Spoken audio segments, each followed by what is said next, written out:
Hi, welcome back guys. This is your friend, Let Us Head Fanfics, back with amazing fanfiction. This is the series of What If Deku Was Mad Scientist with Multi-Quirks. Now before starting, please give this video a like and subscribe to the channel if you want more videos like this. Now let's get into the fanfic. In a world of superpowers, or quirks as they are called, are what makes a human, there was a teen known as Izuku Midori. The boy was a quirkless boy in the world of quirks, which everyone didn't look at him like he was human. He was in most people's eyes less than human. He was bullied all his life since he learned that he was quirkless. Despite this, he wanted to be a hero. Izuku was always a smart boy, which science and quirks came to him easy, which some people say he should pursue the field. Then one day, he got the chance to meet his idol, the #1 hero All Might, and asked him the lifelong question that everyone in his life tell him no. Izuku was on the building with his idol after a strange series of events, but Izuku only was thinking of this question to care about what led him to this moment.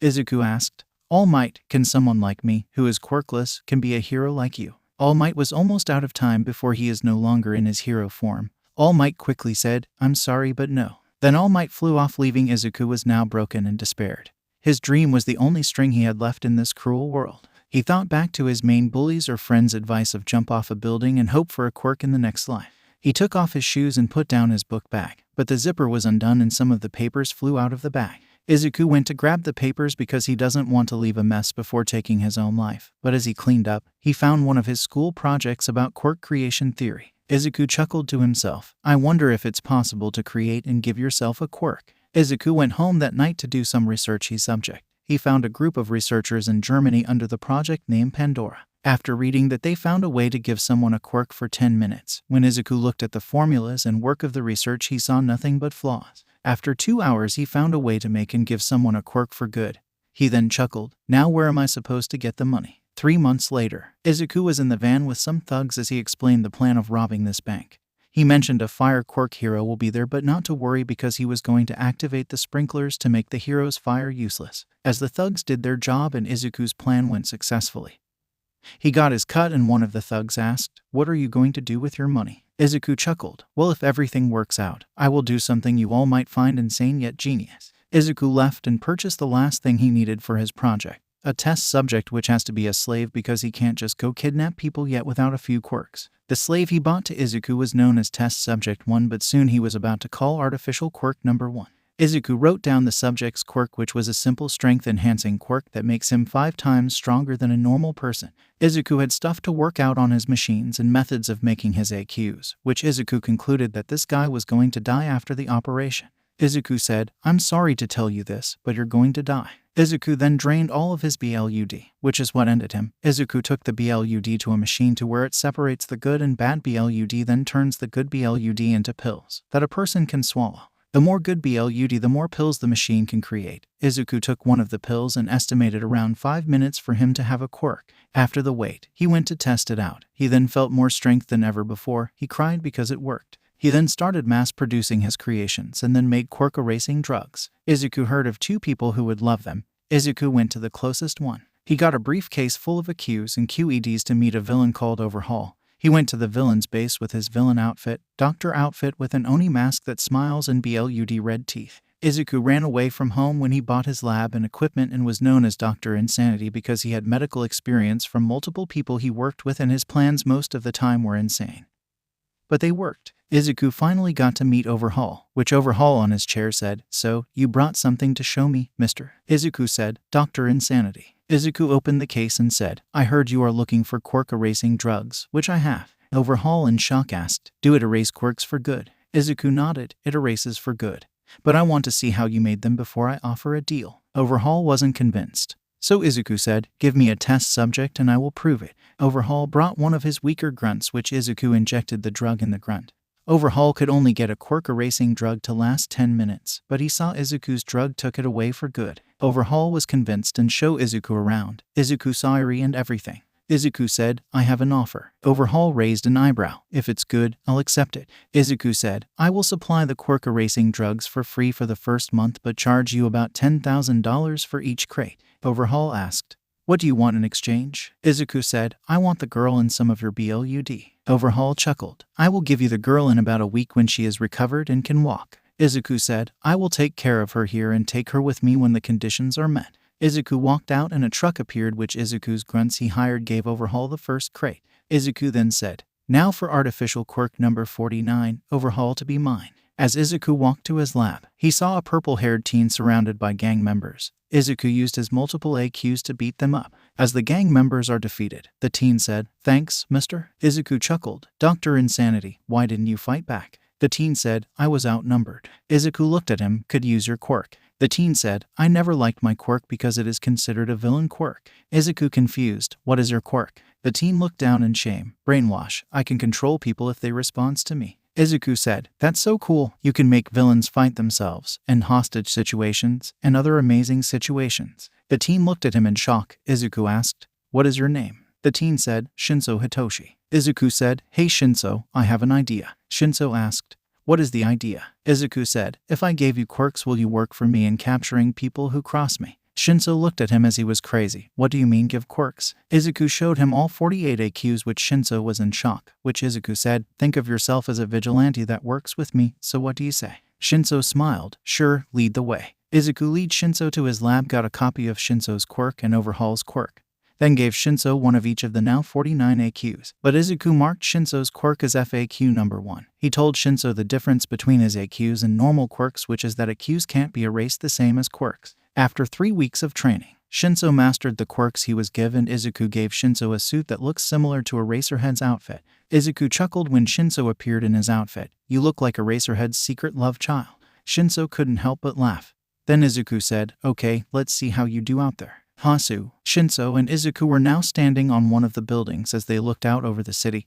Izuku asked, "You know why I brought you here, right?" Shinso said, "Because crime is high here." Izuku shrugged, "You're half right, but this also where most of my customers are from and they abuse the power I gave them. I want to control the world of quirks, not destroy it, which there are now multi-quirk criminals all over the place and normal heroes can't handle them. Which is why I think this place is perfect for you to do your vigilante work. You can be a hero here because you stained your hands in insanity to help bring back order. Remember, there is no turning back from this." Shinso nodded. "I always wanted to be a hero. You are giving me the chance to be one. I will not let this chance go." The two jumped from building to building. Izuku saw a group of petty villains overpowering a group of heroes. Izuku sent Shinso to fight them. Shinso went down to fight the villains. Shinso used main quirk brainwashing to make the villains surrender to the heroes. One of the heroes asked, "Who are you?" Shinso said, "Brainwash, and I'm here to clean the streets of this city that you heroes can't clean." Shinso used his flight quirk to fly away from the heroes, which Izuku said, "Not bad for your first arrest.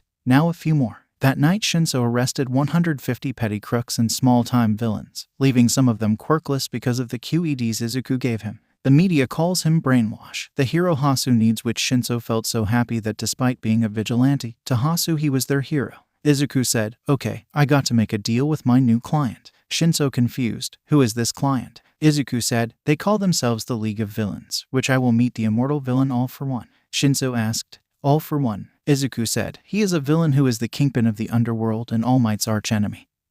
He has been alive for about 200 years about. His quirk is All For One, which he can take quirks from others and use them as his own. Also, he can give quirks to people." Shinso in shock, "A quirk like that exists?" Izuku chuckled, "For about 200 years, who knew? Well, I'm going to strike a deal and get his BLUD to get us a copy." They left the lab, but Shinso had to go to school, which Izuku loved that Shinso goes to UA but tells him to be careful. Izuku arrived at the League's hideout and said, "Who called the doctor?" A mist man said, "You must be Dr. Insanity." The teen next to him asked, "Who is this Kurajiri?" Izuku said, "That is correct, I'm here for All For One." The TV with the words audio only revealed a voice. "I've been expecting you, Dr. Insanity." Kurajiri opened a portal for Izuku to walk in, which Izuku looked in the room to find AFO on his chair with breathing equipment on him. Izuku sat in front of him to say, "You don't look so good, but I still want this partnership though." AFO chuckled, "Why not join?" Izuku said, "I need resources for my quirk erasing drugs, which only Overhaul can provide, and you are the only one to provide for my artificial quirks, which is why a partnership is better." Then Izuku touched AFO to repair him entirely, which Izuku said, "This is artificial quirk number 49 Overhaul. I can make an artificial quirk of your quirk, but only if you want to." AFO laughed, "I will agree on the partnership, but I want the artificial quirk of my quirk so I can give to Tamura. Can you do that?" Izuku chuckled, "Of course I can, but I need your BLUD for it to happen." AFO agreed to give Izuku the BLUD, which Izuku got enough BLUD for Tamura, Shinso, himself, and a little bit extra. Izuku then warped himself back to his lab, which he got to work on the artificial quirk All For One. When Shinso came back in his vigilante outfit, Izuku said, "Brainwash, I got all for one and you will the first person to receive it." Shinso asked, "So with this quirk I can steal quirks and give quirks?" Izuku with a sinister smile, "I modified it to take artificial quirks as well, but I also got something else as well." Shinso took the pill to give him this new quirk, which Izuku pulled out a few syringes and said, "I reverse-engineered my quirk-erasing drug and found a way to make us unable to lose our many quirks to our own quirk-erasing drugs." Shinso asked, "Like a vaccine?" Izuku snapped his fingers. "Bingo. But for now each syringe only lasts about a week, so this will be a weekly thing until I find a permanent solution." Shinso was now interested in everything Izuku was doing while he was gone. But one question came to mind, Izuku. Izuku turned around. "Yes, Shinso." Shinso asked, "Why don't you become a vigilante or something heroic like that?" Izuku looked down, "Because he told me I couldn't." Shinso asked, "Who?" Izuku said, "All Might." Shinso was in shock, which Izuku told him his full story of his quirkless life to his discovery of the stuff they have today. Shinso said, "I do share a similar pain, but no like you." Izuku listened to his story, which Izuku said, "People are stupid. It's not the quirk that makes the person, it's the person that makes the quirk." Shinso said, "It isn't power that makes a hero, it's the person that makes the hero." The two chuckled, which Izuku said, "Too late for me to be a hero. I have accidentally ended people to make the power we have today," which speaking of which, Izuku took his AQ of a FO and made the other to give to Tamura, then continued, "I know have enough for one more person, so I was thinking." Shinso looked at him, "What are you thinking?" Izuku chuckled, "I'm going to modify it a little bit differently, make it into a new quirk entirely." Shinso asked, "Don't you have to modify the person to modify the quirk?" Izuku said, "That's the fast way. I can do it with just the BLUD, but it takes weeks. Anyways, I thought about how much of our own supply of quirk erasing drugs we are using, so I will make a quirk to erase quirks permanently." Shinso asked, "What do you mean?" Izuku said, "All Might's quirk is one for all, as in one quirk for everyone. All for one is all quirks for one person. I will make this new quirk none for all, as in no quirks for everyone." Izuku laughed in madness, which Shinso put his hand on his shoulder. "Okay, calm down. I like the idea though, you should start working on it." Izuku said, "Because science, of course. Imagine the world would think that a quirk were one touch and quirks disappear, like not even stolen but just to disappear because their quirk is just that useless to me." Shinso said, "The world would fall to their knees. I'm going to head out to do vigilante work." Izuku said, "The list with names and locations are on your desk." The warehouse was really big for Izuku and Shinso for them to put lab equipment, a gym, offices, and other stuff, which Shinso went to his office to pick up his list and headed out for his work. No one knows that Brainwash works for Dr. Insanity, but if they knew, he would be labeled from vigilante to headhunter.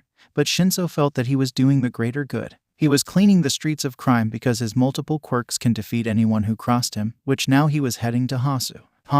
Shinso was swinging around Hasu, catching villains left and right until he was on the rooftop crossing names off. He said with his mask muffing his voice, "Well, that makes 160 for tonight." Then a voice said, "So if it isn't Brainwash?" Shinso turned around to find Eraserhead, which Shinso asked, "Can I help you?" Eraserhead said, "I want to meet you and ask you a few things." Shinso thought about it, then nodded. Eraserhead wrapped his scarf around Shinso, which Shinso used his electric quirk to electrify the scarf, forcing Eraserhead to let go of his scarf. Shinso used his scarf to tie up Eraserhead, then Shinso chuckled. "You said you are here for questions, so I will listen and answer your questions."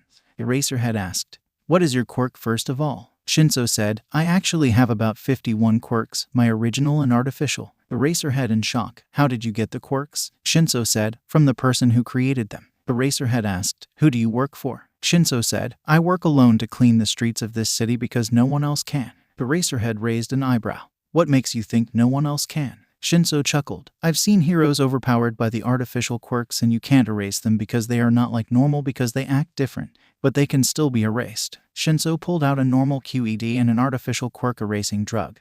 "What is the difference between these two here besides color?" Eraserhead looked at him in confusion, which Shinso chuckled. "The white one erases normal quirks and the red one erases the artificial. That is the difference between two. I know a guy who has access to this stuff, and I use these to clean house." Eraserhead looked at him. "Well, what are you going to do?" Shinso put the two drugs next to Eraserhead. "I'm a fan of yours for a long time, so I'm going to leave you to untie yourself and you can have those drugs for you to look at." Shinso flew off, leaving Eraserhead, who broke out and took the drugs to have them examined. Eraserhead continued his part all until he came across Endeavor, which he was being an asshole until they heard laughter. They turned to see Dr. Insanity, which he said, "Well, if it isn't Captain Flamebeard and the night shift hobo, I haven't seen you two in a while." Eraserhead has been trying to find him for a while because he was the creator of Accuse and caused this chaos. Eraserhead was thinking that he should have wished Brainwash to help them with this one. Endeavor shot the biggest fireball at Dr. Insanity, which Eraserhead said, "What the hell is wrong with you?" Dr. Insanity laughed as the ball of flames did nothing but get absorbed, which he said,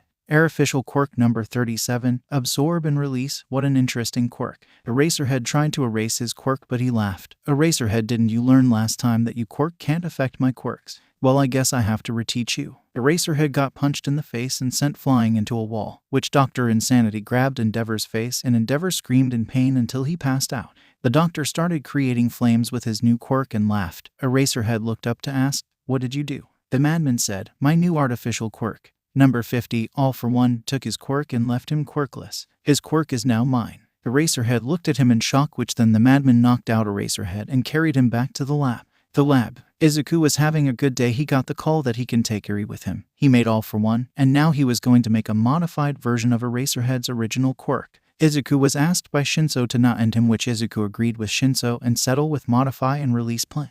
Izuku got Eraserhead's medical file from bribing a few people and saw many problems with him and had no problem showing Shinso the medical records. Izuku was going to be a doctor to fix those problems even if it was illegal, which Izuku was sitting on his chair next to Aizawa checking the records one last time and checking to see if he got everything. Aizawa woke up and Izuku said, "Shoto Aizawa, can I call you Shoto or Aizawa?" "Well, I guess it doesn't matter, I got to modify and copy your quirk." Aizawa asked, "Why not take it like Endeavor?" Izuku laughed. "Your quirk doesn't erase my artificial quirks, which is why I'm going to modify it." Aizawa asked, "How are you going to modify it?" Izuku looked at him. "I got to modify you to modify your quirk." Izuku pulled out his equipment, drugs, and parts to replace some of his organs, which he said, "I will let you know in advance. I would be lying if I told you it wouldn't hurt." Izuku injected Aizawa with painkillers and gave him a leather belt to bite down on, then said, "Even with painkillers." Izuku started injecting the syringes in his veins, then cut him open to inject steroids directly in his heart and replace a few organs with the parts. Izuku then went for Aizawa's eyes to fix them to where he would never need eye drops again. Then after a few injections in the eyes and brain, Izuku went to his chair and said,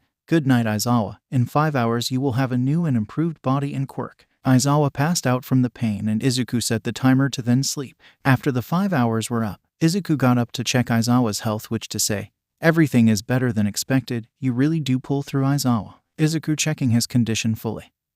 He went to the TV to relax a little bit. The news was talking about Endeavor being found in a coma and Brainwash's arrest count of last night, which he said, "You keep this up, I think you might have fans selling merchandise of you." Shinso sat next to him to say, "Just doing my job. I like this new all-for-one quirk." Izuku chuckled, "So do I." Shinso asked, "After this whole revenge and ending All Might and Bakugo, what are you going to do after that?" Izuku smiled. "If I haven't fallen into deep madness, I guess leave the country and go to a tropical island." Shinso was nodding to the idea so far and Izuku said, "I will live on that island for the rest of my life with pretty girls around me and beautiful sunsets. Maybe I will make my own tropical island and invite some beautiful models to live with me." Shinso was laughing his ass off. "Is that your plan? I would love to go see in live like that." Izuku laughing with him, "No, I'm serious. Imagine us living on an island that was just created and not on the map. I shot up our own satellite to have our own internet, and with our warping quirks we can bring anyone we want." Shinso smiled. "That sounds like a nice idea and probably your sanest ideas I have ever heard from you."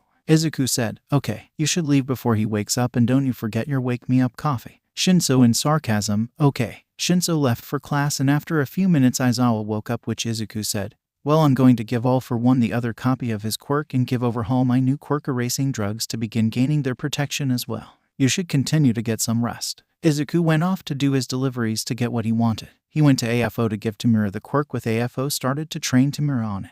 Izuku got protection and resources for more AQs, then Izuku went to Overhaul to pick up Eri and Overhaul sent Izuku his resources. Izuku warped his way to lab with Eri on his shoulders with a smile on her face. Izuku put her down to say, "I told you I will get you out of that monster's place. Now the only rules here are don't touch the chemicals and don't free anyone on the tables like Aizawa here." Eri pouted. "What did you do to him?" Izuku chuckled. "I kidnapped him, enhanced his quirk, made a copy of his enhanced quirk, and enhanced his body." Eri punched him in the leg. "You can't go kidnap people, that is wrong." Izuku chuckled. "Well, I can't just throw him out. He still has to recover from the blood loss and adapt to the changes I made to him." Izuku took her to her new room and tucked her to bed, which when he came back, Aizawa glared at him. "Why do you need the girl?" Izuku glared back. They used her to make quirk erasing drugs. They took her blood and pieces of flesh off her to make it. But I came in to stop her suffering. I show them that the quirk erasing drug I make without a single piece of her. I made a trade to give them my services in exchange for her. I don't like seeing children suffering for science. Aizawa raised an eyebrow. But you have no problem with adults. Izuku laughed. That is correct, Aizawa. Because science, of course. Besides, who is teaching your class, if you are here with me? Aizawa didn't say a word, which Izuku said. Now for the medical report. Well, good news is that you are in great health, but you're going to be here for about 2 days to recover. You lost a lot of blood and you have to start getting used to the upgrades. Aizawa in confusion. What upgrades? Izuku said. Well, the ability to erase my artificial quirks, getting rid of your dry eye for good, a few organs replaced to work with your coffee-based diet, enhancing a certain part of your brain to allow you to give you energy despite your lack of sleep, and lastly the ability to where after 3 hours of sleep give you energy for the rest of the day. Izuku then took some blood from him to make 2 copies and a little extra of his quirk, then put it through his machine to create it in seconds. Izuku said, well, you are still in pain, so I'm going to put you on pain enders while you are here. Izuku hooked Aizawa on pain enders to lessen the pain, which Aizawa fell asleep as Izuku laughed. Izuku went to work on his side show none for all, which he began muttering. I need the quirk to where one touch can not only erase the quirk but prevent all for one from giving quirks, or if they take AQs to actually give said person a quirk, and then any offspring of there will be quirkless as well. Izuku knew that combining all for one and erasure were part of the answer, but he needed a one more quirk to solve the equation. He was losing his mind again until he knocked over his stack of papers. He picked them back up and looked the words all for one backwards. He remembered his conversion with all for one, who revealed All Might's quirk, and Izuku thought to himself, that's it, one for all is 2 quirks in one. One is the stockpiling quirk and the other passes quirks. If I can get the passing part, then I can fully create none for all. Izuku started laughing in madness until he asked himself, now how will I capture All Might? But then he realized All Might needs a successor, and he most likely found one, which he said, that's it, I don't need that muscle idiot, I just need his successor. Izuku looks at Aizawa to say, okay, so word on the street is that the League of Villains are going to attack UA at the USJ. Since I can let you go, I must warn you about side effects and other stuff. Aizawa looked at Izuku. What are these side effects, Dr. Insanity? Izuku chuckled. Well, headaches won't go away until tomorrow. You will have an urge to drink water and coffee, which you should satisfy, and your body aches can be solved with simple pain enders. Careful with their All Might ending Namu. It's really strong and fast without quirks. Izuku pulled out a syringe to put Aizawa to sleep, which Aizawa asked, why are you telling me this? Izuku said, because this doctor doesn't care about sides. I only care about one thing and one thing only. Aizawa glared at him, which is? Izuku laughed. Revenge. Revenge on those who abused me. Those who told me I couldn't be a hero, and those who used their quirks to promote selfish greed. I made the artificial quirks to help me with my revenge. The only reason I sold them was to help make more for me. I didn't know at the time that my creations will lead to this much havoc. Now I must stop it to continue my plan. Aizawa asked, who made you this way? Izuku looked at him. You can ask All Might and Katsuki Bakugo. They might not know who I am yet, but when I reveal my true identity, they will know who I am and what I have become. Izuku injected the drug in Aizawa to put him to sleep, which Izuku unstrapped him to then carry him off to UA. Izuku said, AQ number 20, flight, AQ number 25, engine arms, AQ number 16, air pressure, and AQ number 13, compass. Izuku flew in the air in blinding speed, which he thought to himself, 51 AQs, and one actual quirk, which is Endeavor's Hellflame. I only need a syringe of blood of the successor to begin figuring out how one for all works. I only need the ability to pass it, which will create the ultimate quirk. But it will take time. Luckily I have time. Izuku saw UA and landed on the courtyard to put Aizawa on a bench, then left him a note on exercises he should do to get used to his upgrade. Izuku looked behind him to find most of the staff, which Izuku giggled. He is fine. He is just resting from my upgrades I have given him. Nezu said, upgrades? Izuku laughed. He is now a stronger man than when I kidnapped him. He will be an almost unstoppable machine when he wakes up. Present Mike used his quirk, but Izuku said, AQ number 14, emitter redirection, which sent Present Mike scream to the right of Izuku, destroying a piece of the building. Snipe started shooting at Izuku, which Izuku laughed. AQ number 15, projectile halt. The bullets froze right in front of Izuku, which he grabbed one of the bullets, then threw the bullet at Snipe to say, AQ number 5, multiplier, and AQ number 1, super strength times 6. The bullet went clean through Snipe's shoulder and sent him through the wall. The other staff looked at Izuku, which he said, I'm going to be on my way now. I'm real sure All Might is busy being weak right now because he is almost at his 3-hour limit. When Izuku was about to leave, he felt something coming, so he chanted, AQ number 6, divider, AQ number 5, multiplier, AQ number 12, shock absorption times 5, AQ number 21, impact redirection times 3, and AQ number 37, absorb and release. All Might appeared in front of Izuku to punch him in the gut, which All Might looked at Izuku laughing. All Might was in terror that this villain just took his Detroit smash and didn't get injured in the slightest. Izuku punched All Might in the face with some strength from his punch, which broke Izuku's arm, which Izuku signed in pain. AQ number 4, painless, AQ number 5, multiplier, and AQ number 3, regeneration times 4. Izuku was no longer in pain and was fully healed, which he said, "Nice try, All Might, but I'm done here and I'm going to leave now." Izuku walked to the gates of UA to cheerfully say, AQ number 2, warp jump. Izuku jumped in the air to then teleport back to his lab, which All Might got up from the powerful punch that he received for the villain to say, "Dr. Insanity is getting too powerful for me to handle. If we don't figure out his location then." Nezu said, "We know what will happen. He is just like your arch-nemesis, except he did something to Aizawa." They looked at Aizawa, who woke up to ask, "Am I back at UA?" Nezu said, "You are indeed." Aizawa said, "I need to know what he did to me, because he said my quirk should affect his artificial quirks and my dry eye is gone." After an hour of examination, they saw what Dr. Insanity did to Aizawa. Aizawa's dry eye was gone and many other medical problems were gone. Aizawa looked at the piece of paper to see the exercise, which Nezu asked questions about the villain's base and people he is working with.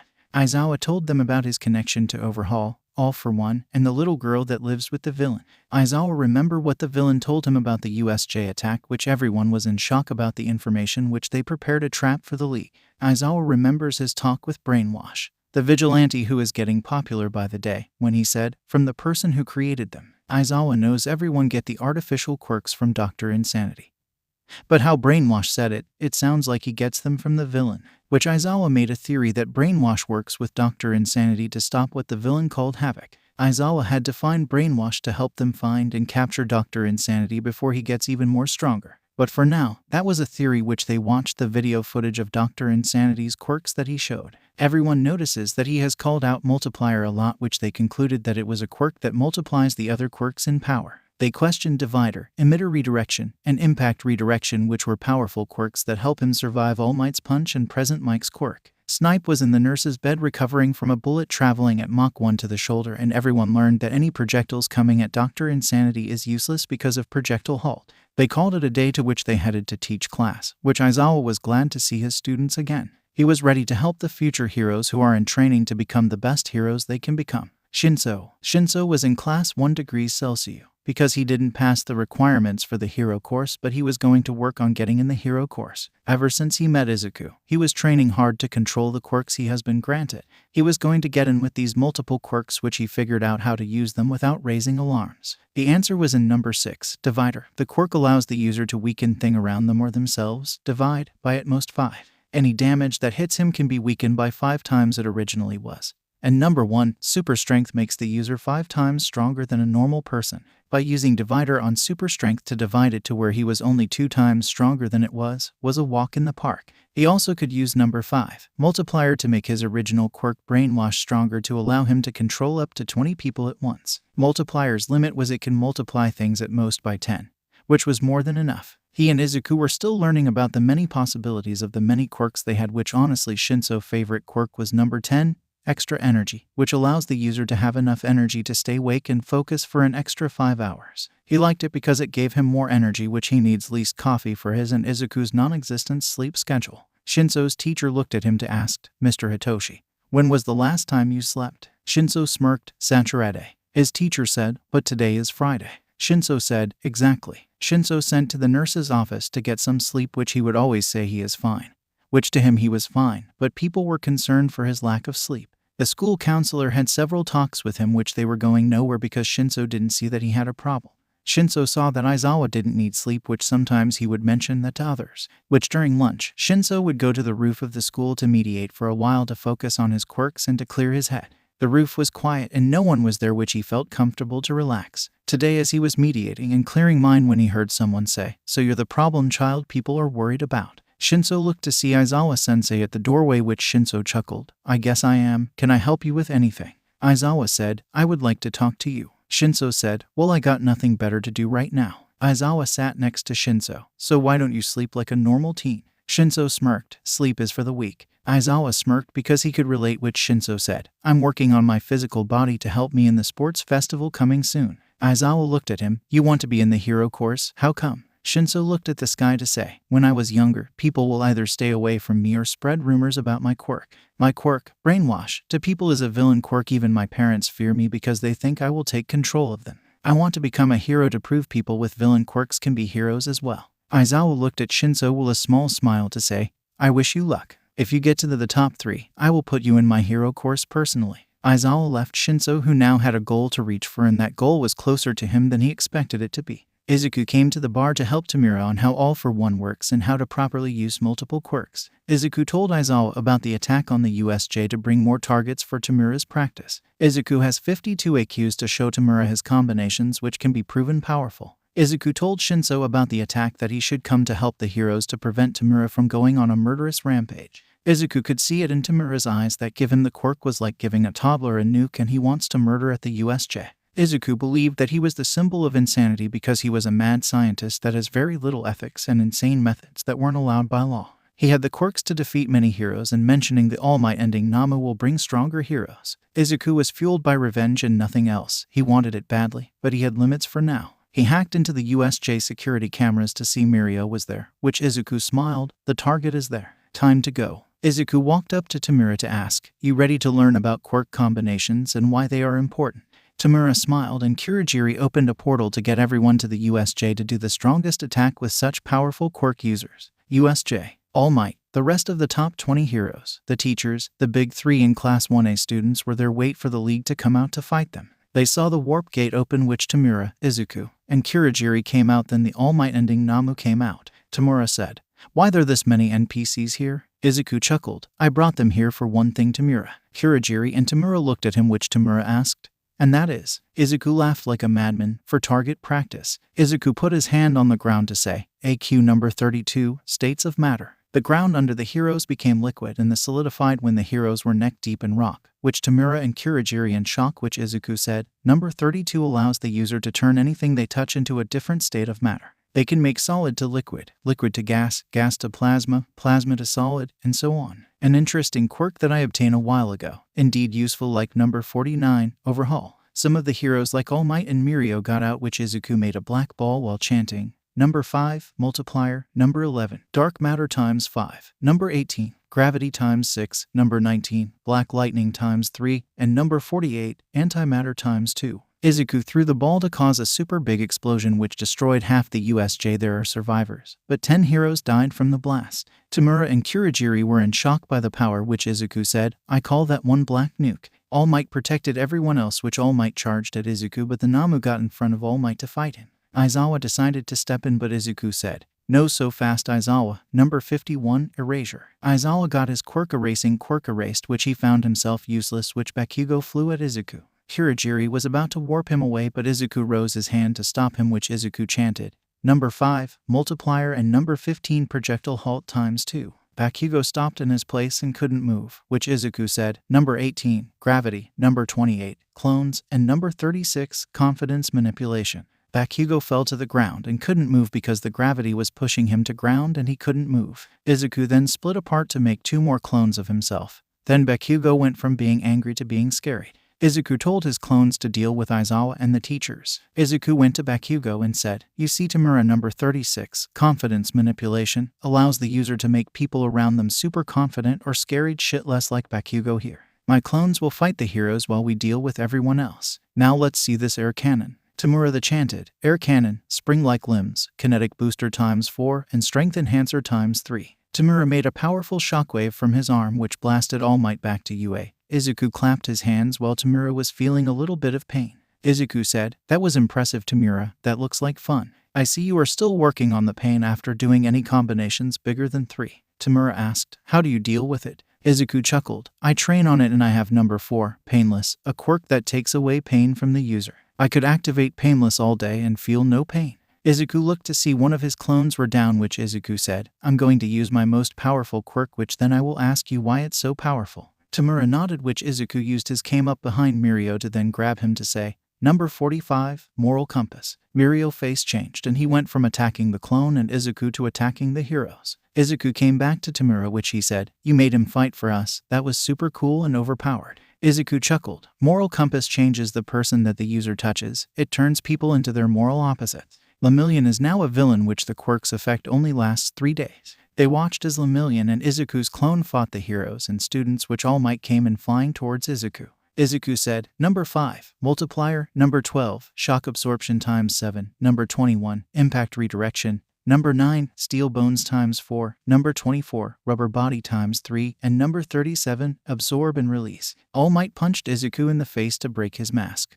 But Izuku wasn't harmed, which Izuku laughed and punched All Might with the same power as his punch. All Might flew far back but landed on his feet to look at Izuku, which Izuku's mask fell off. Izuku said, "Oh dear, my mask fell off. Well, I can't cry over spilled milk." All Might looked at Izuku's face and then recognized him. Izuku smiled. "What is wrong, All Might? Do you remember who I am? If you don't allow me to remind you." Izuku then made another black nuke to say, "I'm Izuku Midoriya, also known as Dr. Insanity. I was the quirkless boy whose dream you destroyed. I have come for revenge and for the death of Bakugo." Bakugo nervously asked, "Deku, why are you doing this?" Izuku laughed. "I love this new you. You are rightfully afraid, just like I was afraid for my life when you bullied and abused me. I like this new you so much. I think I will keep you in that state for the rest of your life." All Might was in shock that Dr. Insanity was a teen, and he remembered that he destroyed his dream. He felt bad about it every day, which he has been looking for him to apologize about it. Now he found him, but he could see in his eyes that he wasn't the same teen as when he met him. All Might said, "Young Midoriya, I'm sorry about what I said on that day."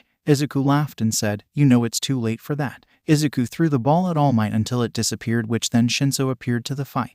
Izuku said, "Well, Brainwash, I didn't expect you to be here of all places." Shinso said, "Dr. Insanity, your madness must be stopped, and the only way to stop it is to stop you. You have been blinded by revenge and madness that you have abandoned your humanity." Izuku smiled, "Show me your power." The ground and dust started circling Izuku, which he laughed. Number 5, Multiplier. Number 1, Super Strength times 10. Number 3, Regeneration times 10. Number 9, Steel Bones times 10. Number 12, Shock Absorption times 10. Number 20, Flight. Number 25, Engine Arms times 10. Number 29, Metal Spikes. Number 34, Hard Light. Number 37, Absorb and Release times 10. And number 39, Weapon Hands. Everyone looked at Izuku in horror. He was in midair in a monster-like form covered in metal spikes, an armor made of light covering him. One of his hands looked like a sword, engine pipes came out of his arms, and was big as All Might. Izuku said, "This is one of my favorite combinations. Number 5 makes things much easier on me. Now Brainwash, what will you do?" Shinso said, "I may not have mastered the quirks like you, but I know what I can do." Shinso took a breath to look at Izuku to say, "Multiplier, Super Strength times 6, Regeneration times 6, Painless times 6, Power Drain times 6,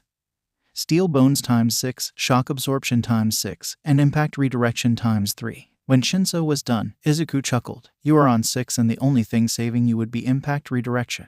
But let's see if your theory works." Izuku flew at Shinso and Shinso readied himself from the impact. Their fists met, which caused an earthquake right under them, which no one around them could get up from. Izuku said, Number 18, Gravity times 10. Shinso quickly said, Emitter Redirection times 6. Then they both said, Erasure. They cancelled each other's quirk out, which Mirio punched Shinso to protect Izuku. Izuku laughed. Mirio. Mirio stood next to Izuku, which Izuku said, "Time to go back to base. I got a side project that involves you." Tamura asked, "What about my training with multiple quirks?" Izuku said, "You got this. You just try to find some quirks and think what should be added to make it more powerful." Izuku got Mirio on his back, which Izuku chanted, Number 2, Warp Jump. Izuku jumped and they disappeared, which All Might was super pissed, which the Namu and Izuku's last clone started fighting him while Kurogiri and Tamura helped them out. Bakugo was still being a scared little bee because of confidence manipulation. Shinso used a few combinations to slaughter the Namu and Izuku's last clone to save All Might, which then Tamura said, "Time to retreat."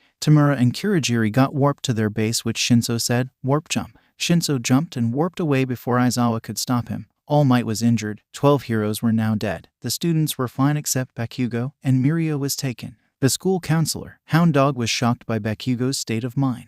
Bakugo went from cocky brat to scared and unsure teen, which Hound Dog has never seen a quirk that does that to a person. The teachers meet at the meeting room to discuss what happened at the USJ, which they now have the identity of Dr. Insanity.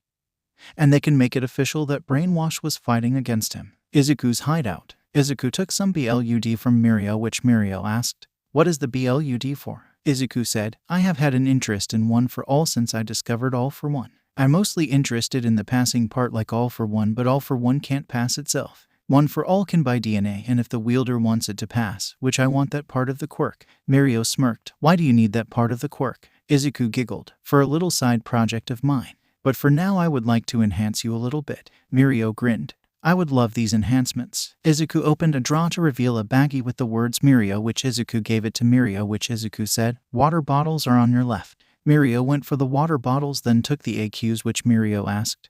Can I ask what enhancements these are? Izuku said, 3 steel bones, 3 flexible bones, 2 painless, 2 regeneration, and 3 extreme endurance. Your bones will be harder to break. You won't feel much pain from using One for All if the quirk breaks you bones, and your endurances will skyrocket like hell. Eri came out to say, Papa. Izuku said, sorry Mirio. This is Eri and she lives here with me. Don't mind her, but if she asks for help, then help her. Mirio nodded, which Izuku went to Eri to say, yes Eri. Eri said, I'm hungry. Izuku said, oh I got this. Izuku made some eggs, toast, and an apple turnover quickly to feed her. Mirio asked, that was fast, but doesn't apple turnovers require some skill? Izuku smiled. Number 27, high specs, the same quirk as Nezu is mine as well. Ever since I found the man who made Nezu, I saw that the man had Nezu's blood. I ended the man for it because it was too good to pass up. Mirio laughed. If I was in your situation, I would do it too. Izuku got back to work, which Izuku warped Mirio to a few places to pick up things and attack certain places.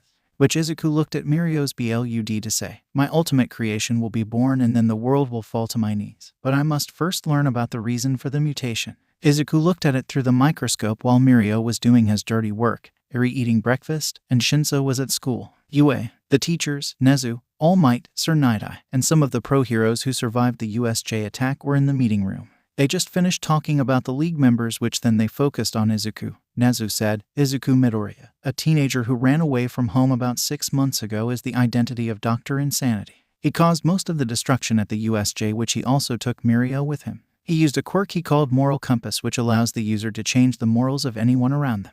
Mirio now has the morals of a villain, which we need to find them and bring Mirio back to his original self. Sir said, someone with a quirk like that is beyond dangerous, and to use it on someone like Mirio is even worse. Mr. Midoriya shouldn't be on the street with this kind of power. Midnight asked, why would someone like Mr. Midoriya become a twisted villain? Aizawa said, All Might, you seem to have known the kid, and Bakugo does too. All Might, can you shed some light on us? All Might told his story to everyone, which everyone looked at him in shame, but then Nezu said, Izuku is after revenge on the world of quirks and wants control as well. To give power to those he deems worth and take from those who don't deserve a quirk. Hound Dog asked. Bakugo is afraid of his own shadow. What kind of quirk does that? Aizawa said, what I saw, he used a quirk he called confidence manipulation, which it gives and takes a person's confidence, which he must have taken all of young Bakugo's confidence. But Mr. Midoriya has a personal grudge on him, which we need to get Bakugo to reveal what it is. Nezu said, as for Brainwash, he is fighting against Izuku, which they can almost fight toe-to-toe with each other.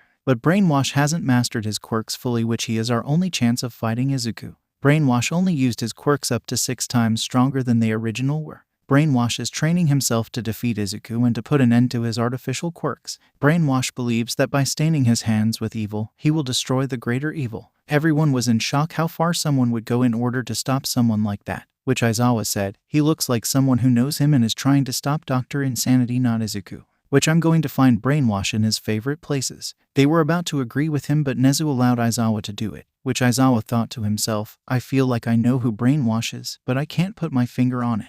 Aizawa saw Shinso walking by himself to the roof for lunch like usual, which he followed. Shinso ate his lunch, then he started doing stretches and mediation to let himself drift away, which Shinso asked, do you want to join? Aizawa said, I was wondering when you would notice me. Shinso said, I noticed you when you saw me and followed me up here. Aizawa chuckled, then sat next to him to ask, do you have friends? Shinso chuckled, friends? Not with my quirk. No one will come near me or look at me. Aizawa saw how lonely Shinso was, but he wasn't going to let him be lonely, because Shinso reminded him of himself when he was younger. Shinso asked, if I make it to the top 3 in the sports festival, you will put me in your class personal, right? Aizawa said, that's correct. Shinso grinned. I will not disappoint you, Aizawa-sensei. Shinso then went back to his class, which Aizawa thought to himself, I want him in my class no matter what. I know that he will get in the final event. Even if he doesn't get top 3, I will take him in for making it in the final event. Aizawa chuckled. I have gotten soft, haven't I? Izuku dyed his hair red, put on blue eye contacts, put makeup to cover his freckles, and got Eri dressed. Izuku asked, "Are you ready to see Uncle Shinso win the festival?" Eri cheerfully said, "Yes." Eri had her hair dyed red to match her eyes, which Izuku believed that's all he needed to do. Izuku chuckled, "So am I." Izuku locked the lab, got Eri on his back, and warp jumped a few blocks from the festival. Izuku and Eri walked up to the stadium, which Izuku ordered the suite room to watch the festival. The reason not the executive room is because they are filled with the top pro heroes. Izuku and Eri got in the room, which had a nice view of the field and had TVs, comfortable chairs, and air conditioning. Izuku was never an outdoors type of guy, but that does mean he wasn't fit. He would describe himself more of a night owl or a vampire, because he doesn't go outside during the daytime, which is the real reason for the suite room. Izuku and Eri sat down to watch Shinso do his thing and cheer him on. Shinso was stretching for a bit and going over his strategy on how he will win this sports festival. Shinso knows that Izuku and Eri will be cheering for them. He knows that he wants to get in the hero course to help people. He also wants to prove that with his villain quirk he can still become a hero. He was also going to use the many artificial quirks that he has. When he really looks at it, if he went all out, then there would be no competition and he wouldn't be trying to hide his power. Shinso got on the field to listen to a nervous Bakugo give his speech, which Shinso chuckled a bit because Izuku just took away all of his confidence. When everyone was at the starting line, Shinso touched, or bumped, Bakugo and gave him some confidences, but not nearly enough to get him back to himself. Which Bakugo said, "Okay, I can do this." Shinso smirked, "Are you sure?" Bakugo smiled, Yes, I can." As soon as the race started, ice covered the area, which Shinso jumped really quick and Bakugo flew off, which Shinso saw that Todoroki was the one who caused the ice to cover the area. Shinso then decided to try to slide across the ice with his shoes, which he used the walls to guide him. Then he saw the robots, which he ran across to avoid them, but when one of them got in the way, he used a piece of the zero-pointer that was taken down to slice them apart. Shinso then dropped the piece of metal to go across the rope. He walked across it thanks to number 20, flight, which means he is not walking the rope. He was actually flying, but he is touching the rope, making people think he is walking across it. Then he came across the minefield, which he activated number 41, extra sense. The quirk allowed the user to sense danger and future danger, which it was perfect for things like this. Shinso ran across the field, avoiding any detonations going off. Todoroki and Bakugo started chasing him, which he needed a quirk to help him run a little bit faster with. Then he used number 8, gravity, to make the gravity surrounding him weaker so he could run faster. He made it to the finish line in first place, which he felt proud of himself. Bakugo said, "You're good, hope I see you in the third round." Todoroki glared at Shinso, which then he left. They went to take a break to prepare for the next event. Shinso went to Izuku and Eri, which Eri said, "You were amazing, Uncle Shinso." Shinso hugged her, which Izuku chuckled. "You have improved a lot since we first met. You are going to win the festival. The next event is the Cavalry Rider event, which I reckon you should find a team because you are in first place. That put a big target on our back. But I know you will find a way to get past it. Just brainwash anybody that attacks you would be my plan." Shinso chuckled, "That is my plan." Shinso went back to the field to listen to the next event, which was the Cavalry Rider event. Shinso was revealed to be worth 1 million points. Shinso sighed, "Well, this is going to be hard." Shinso looked around, which a girl with pink hair and googles came up to him, asked to join, which he accepted. She had jetpack boots and she was incredibly smart, which he reminded him of Izuku. She introduces herself as Meihatsu, which Shinso recalls she was the mad scientist of UA. Shinso then thought, "I now have to deal with 2 mad scientists today. How fun." Then Shinso went over to a student with a bird head, which his name was Takoyami, which Shinso heard of his dark shadow quirk. Shinso saw the brown-haired girl from 1A that has a gravity quirk that can make people float. Shinso now had his team and was ready to start the match. He activated number 27, High Specs, to come up with plans for in case his brainwashing quirk fails. Shinso was the rider, which now they were ready for the plan. Shinso looked at his opponents and thought to himself, "Think of something that would make everyone talk."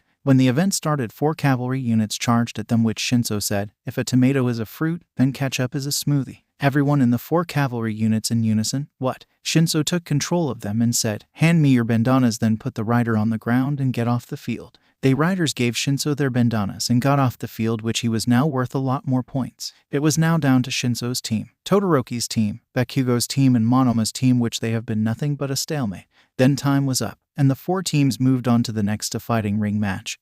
But Todoroki wanted to talk to Shinso, but Shinso had no idea what they were going to talk about, and he was hoping that Todoroki didn't notice his multiple quirks. Shinso met with Todoroki in the halls, which Todoroki asked, "There has been something bothering me for a while now, and I have to ask, are you Aizawa's secret love child or something?" Shinso looked at him in shock and he thought, "Am I what now?" Shinso quickly regained his composure to say, "No, I'm not Aizawa-sensei's secret love child." Todoroki said, "Okay. Are you sure?" Shinso said, "I'm positive." They left, which Izuku asked. Todoroki asked if you were Aizawa's child. Shinso said, "Yep." Izuku chuckled. "Well, you do look like the man with the hair and smile." Todoroki has it rough with his dad before his dad's quirk went missing, but now it's worse now. Shinso asked, "Yeah, his father is an asshole. To be honest, I'm glad his quirk went missing." The two chuckled a bit while Eri was enjoying some apple juice which Izuku smuggled in, because he wasn't going to pay for overpriced food and drinks. Shinso relaxed with them for a little bit, which Izuku said, "You are going to win this, but I'm worried about the copycat guy.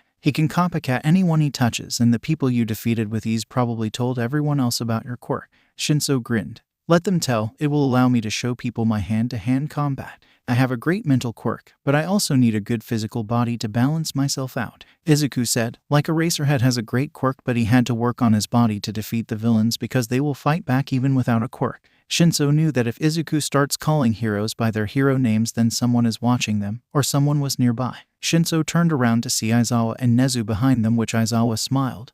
"How you are doing, kid?" Shinso said, "I'm doing great. I'm just talking with a good friend of mine." Nezu asked, "What is your name?" Izuku smirked. "My name is Akuma Buraku. Pleasure to meet you." Nezu asked, "So, you came to support your friend?" Izuku said, "Me and my little sister." Eri jumped on Izuku's lap, which Shinso said, "We were discussing the event so far and he is helping me a little bit." Aizawa said, "I'm glad you have a friend. I am tired of thinking you spend all your free time alone." Nezu kept looking at Izuku. "Where do you go to school at?" Izuku smirked. "I don't need school with my intelligence-enhancing quirk. I make a living off owning my dead father's businesses." Nezu said, "Sorry about your father's death." Izuku chuckled. "Don't be. He despised my existences because I didn't have his quirk, my mom's quirk, or a combination of the two. He believed my mom cheated on him and I was a bastard, even when the test results showed I was his child." Nezu and Aizawa were pissed by how he was treated, but Izuku smiled. "He got ended by someone he laid off, which when I got his business, I made it bigger and bought out other business. I became so wealthy I paid to dig my father's body to cremate it and flushed it down a toilet in a diner, then gave his grave spot to someone else. I call that revenge." Izuku giggled, which Aizawa was in shock, and Nezu said, "You hated him that much?" Izuku said, "You have no idea, but his death was honestly the best thing to happen because he was the reason for my mother's suicide. But anyways, I am here to support my friend Shinso. He will get in the hero course if he places in top 3 right." Aizawa was in terror that this boy can change gears that fast, which Nezu said, "That is right." Shinso said, "Sorry about him. He had a bad childhood, as you can see. He is what most people could call having a few screws loose." Izuku watched the field with his fingers twitching, and he opened a quirk analysis book to write down quirks that he found interesting. Aizawa liked Shinso but was terrified by Izuku. Then Nezu said, "Mr. Buraku, you have an interesting hobby there." Izuku said, "Yes. You see, quirks have always interested me. I can look at a quirk and determine how to improve it and its weaknesses. It's a hobby that reminds me of happier times. My intelligence's quirk is called Mad IQ. It's a double-edged sword when you look at it. I give up my mental stability in exchange for a higher IQ and makes me smarter than a lot of people. It makes me a mad genius." Nezu said, "Indeed, a double-edged sword. The quirk can end your mentally in exchange for intelligence. I feel sorry for you, really." Izuku chuckled. "I will one day find something to regain my mental stability, but for now I will just relax my mind." Shinso said, "I'm going to face my opponents now. I will see you later." Izuku and Eri waved. Then Aizawa and Nezu left the room. They too looked up the boy, and Izuku did have everything set for people to look him up. Izuku's AQ number 40. Machine control allows him to control any machine he touches. But Izuku learned that if it's connected to the internet, then he can control the internet. Izuku made different profiles for himself to make any story real. He has many bank accounts that gives him a lot of money. Izuku and Shinso believed the quirk was overpowered in the technology world, but they weren't going to argue over it because they were the people who have it. Aizawa said, "He is telling the truth, but I am concerned with his mental health. You saw him. He wanted to end to make his father suffer." Nezu said, "I know, but we can't just take him to UA as my student. He has to be convinced that he needs to go to UA." Aizawa asked, "How are you going to?" He looked at Nezu, who already has a good idea how. Aizawa asked, "Shinso." Nezu nodded, which Aizawa sighed, because he is going to tell Shinso to convince his friend to come to UA. Aizawa then stopped for a moment. "Your student," Nezu said. "Who else to teach an IQ-enhancing quirk user than another IQ-enhancing quirk user?" Aizawa was now terrified by the thought of the two roaming around the school, coming up with ways to improve the students in the most terrifying, sadistic, and hardest ways imaginable. Which Aizawa went back to the announcer box to continue the festival, while Nezu kept a close eye on Izuku. who was keeping an eye on Eri and the festival. Shinso came down to the ring to face Monoma, which Shinso knew not to talk to him and kick his ass. Monoma started to trash talk Shinso, but Shinso kept focused. Then Shinso said, "What's your name? I completely forgot." Monoma said, "You aren't go." Shinso said, "Walk out the ring, please." Monoma walked out of the ring, which Izuku in the room laughed like a madman because it was funny. Eri got scared for a moment, which Izuku calmed down to try to not scare Eri, which he said, "Sorry, Eri. Uncle Shinso defeated his opponent with ease and I thought it was funny." Shinso smirked and walked back to wait for the next match, which he saw Todoroki and Deku easily defeating their opponent. Shinso was using high specs to think of every possible strategy to defeat the two, which they all come down to physical strength. The problem was he has to use them without raising alarms, so the number 6 divider and number 1 super strength combo will come into effect. Shinso then realized he can also use number 30 telekinesis to give his opponents headaches as well to help him win as well. Then Shinso was called up to fight Takoyami, which he thought, it's like they aren't even trying. Shinso and Takoyami stood on the ring face to face, then the match started and Takoyami released Dark Shadow. Shinso smirked, "I'm a fan of heavy metal as well. Red Hot Chili Peppers are my favorite band." Takoyami got triggered. "That is not." Shinso took control of him and he said, "Walk out of the ring." Takoyami was walking, but Dark Shadow wasn't letting him, which Shinso came over to push Takoyami out of the ring. Midnight declared Shinso the winner, which he grinned and went back to his seat with his class, which his class was loving how he is defeating everyone so far. Shinso saw that he still has 2 more opponents until he gets first place, which is his goal. He saw how Todoroki was using fire, but not much on one opponent, and Bakugo was beating Kirishima. Then Present Mike on the speaker said, "Now for round 3, we begin with Shinso Hitoshi versus Shoto Todoroki." As Izuku watched the Shinso fighting in the matches, he thought back to his mutated artificial quirk Mad IQ, which much stronger than number 27. High specs. When he combined high specs with number 5 multiplier to make, then made it 10 times stronger, it mutated. Izuku looked at his combinations to find the best and most powerful ones, but he learned that sometimes multiplier and divider can mutate a quirk to make it stronger or weaker. Izuku never thought he made a quirk that made him smarter than Nezu's quirk, but its cost was his mental state. The more he used it to unlock more knowledge and brain power, the more insane he becomes. He was trying to get Eri to learn how to control her quirk so she can rewind him back to his original mental state. Izuku couldn't put another needle in Eri for her blood to make a copy of her quirk. That wouldn't make him better than Overhaul. Izuku can feel himself breaking apart day by day. When the quirk mutated, he got a voice in his head. The voice was dark and would get him to do things that would help him, but also to do stuff that he won't do. The voice was his insanity taking over and ending whatever was left of him was before. Izuku was always in a constant battle with himself, but he will fight it until he can find cure to this side effect. Izuku looked at Shinso as he stepped in the ring to face Todoroki, the wielder of fire and ice. Shinso stepped into the ring to look at Todoroki, which Midnight shout, "Begin." Todoroki summoned a wall of ice, which Shinso used divider to lighten his weight by 5 and jumped over the wall of ice, which Todoroki was in shock. Shinso thought to himself, "Damn, if I were any lighter, I would be flying." Izuku smiled. "Smart of you to divide your weight by 5 to move faster and jump higher. But Todoroki can either talk to you or..." Shinso then thought to himself, "Divider and super strength by 2. Shinso came up to Todoroki to punch him in the gut and sending Todoroki flying, but he used his ice to prevent himself from leaving the ring. Todoroki got up to say, "You are strong, do you have another quirk?" Shinso chuckled, "Sorry, but this is all from hard work and training I had to do to make up for my mental quirk." Todoroki summoned some ice again, which Shinso dodged it and came up to punch Todoroki again. Izuku was enjoying the fight. He got a phone call from his burner phone.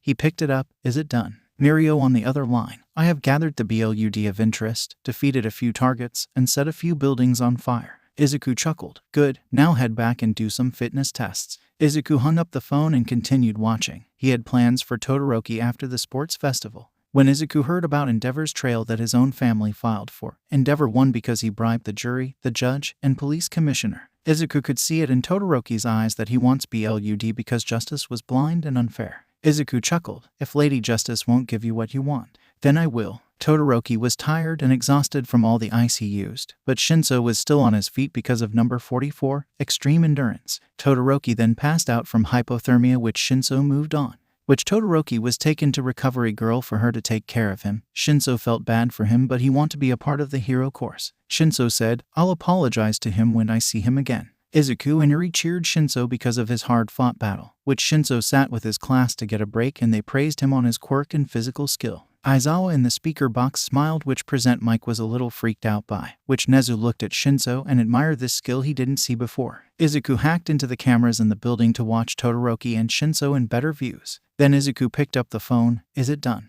The man on the other line, it's done. Can you cure her? Izuku chuckled. Of course I can. Meet me at the coordinates I will be sending you in 6 hours. Izuku sent him the coordinates and hung up. Izuku watched one more fight before he and Eri went back home. Izuku wanted to see Shinso and Bakugo fight each, which Izuku will enjoy Bakugo getting his ass handed to him. Shinso and Bakugo got on the ring, which Shinso smiled. Good luck. Bakugo smiled back. You too. Shinso took control of Bakugo, which when Midnight yelled, begin. Shinso said, turn around and get out of the ring. Bakugo turned around and flew out of the ring, which led to Shinso win first place in the sports festival. Izuku and Eri cheered for him, which Izuku took Eri so they can warp out of the stadium.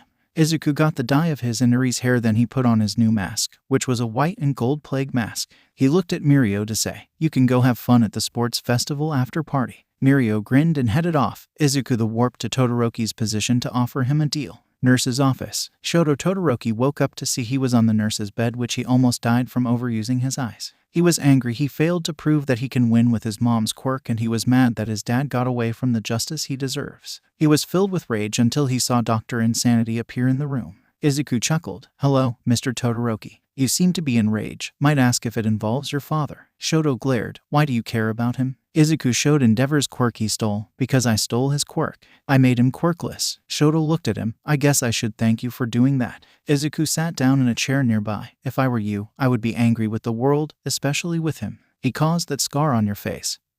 He hurt your mother and your family. He is no hero. Or a villain. He is a monster. Shoto smiled. Why are you here? Izuku chuckled. I know he is surrounded by powerful guards and heroes. That quirk of yours is yours alone.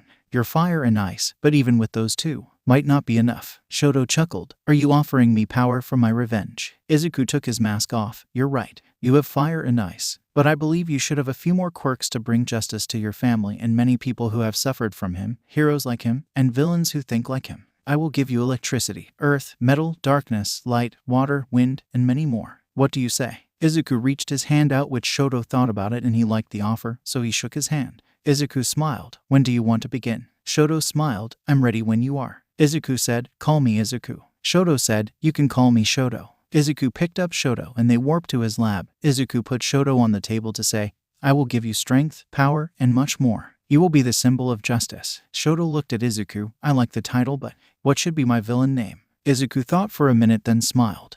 Istisha, meaning righteous in Latin. Shoto laughed. I guess I will be Istisha. Izuku said, fair warning. You will need time to learn your quirks before you can go end your dad and his bottom bess. Shoto asked, how long? Izuku laughed. About 3 days. Shoto smiled. I finally have a day to look forward towards. Izuku pulled out some syringes, pills, and looked at Shoto. You will be given hydrokinesis, electrokinesis, flight, air pressure, wind control, electricity production, water creation, terrakinesis, metal manipulation, hard light, dark matter, plant control, regeneration, extreme endurance, and my famous multiplier. These syringes will heal up to the max so you can take all these quirks. Shoto smirked. Do it. Izuku began the operation to create the most powerful elemental, using being to work with him to take control of the city. Shinso was the man to capture criminals, while Shoto was the judge, jury, and executioner that can't be bribed or deceived. Izuku knew Mirio was going to be evil for another day, so he needed to get someone to replace him, and Izuku was close to create his ultimate quirk. Izuku began injecting Shoto with healing and energy boosters, then gave him the pills and water to take them. Shoto then sat and waited until he felt more power flowing through him, which Izuku took him downstairs to start training on his new powers. Izuku watched as Shoto was learning each quirk. Izuku told him about each quirk and how should be used. Then Izuku took Shoto to a room to sleep because his body hasn't fully adapted to the power he has. Izuku turned on the TV to see Shinso receiving his gold medal, which Izuku smiled, and then Izuku thought, All Might's smile will be taken by me and me alone. When I release None for All, I will see the most beautiful face I will possibly see. Then his voice in the head said, Why not just copy Yuri's quirk using her blood? The goal will come sooner. Shinso will betray you, so end him before he betrays you. Giving Shoto power will be your downfall, and the only person who should get power is you alone. Izuku said, No, I will not listen to you. The voice laughed, But I'm right. You will see, and I will take control to save both of us when it happens. Izuku said, Shut up, Insanity. Insanity kept laughing. You don't know when to give up, do you? Well, when the time comes, you will be crawling to me for help. Izuku shook himself to stop talking to insanity, which is the after-product of the creation of Mad IQ. Izuku was conflicting with himself and he was losing to this new personality. His conclusion to accomplish his revenge goal before insanity fully ends him. The sad truth is that he hasn't told anybody about the truth about insanity, not even Shinso. Izuku just didn't have it in him to reveal it to anybody. But Izuku was going to get his revenge before he dies, and insanity takes over. Izuku looked at his project to see it was almost complete and he smiled. I wonder what Shinso's up to. UA. Shinso celebrated with his class and friends on his victory of defeating Class 1A and 1B in the sports festival. Aizawa came up to him to say, "Congratulations on your victory, Shinso Hitoshi." Shinso smirked. "You are here to tell me something." Aizawa gave a small chuckle. "You will be a part of my class, Class 1A. Shinso smiled. "Thank you, sir." Nezu came in to say, "I would also like to congratulate you, but I have a question." Shinso smiled. "Ask away." Nezu asked, "Is there a way to convince your friend to come to UA to be my personal student? I would like to teach someone like him." Shinso shrugged. "That's going to be difficult, but I'll try to get him to look at the it.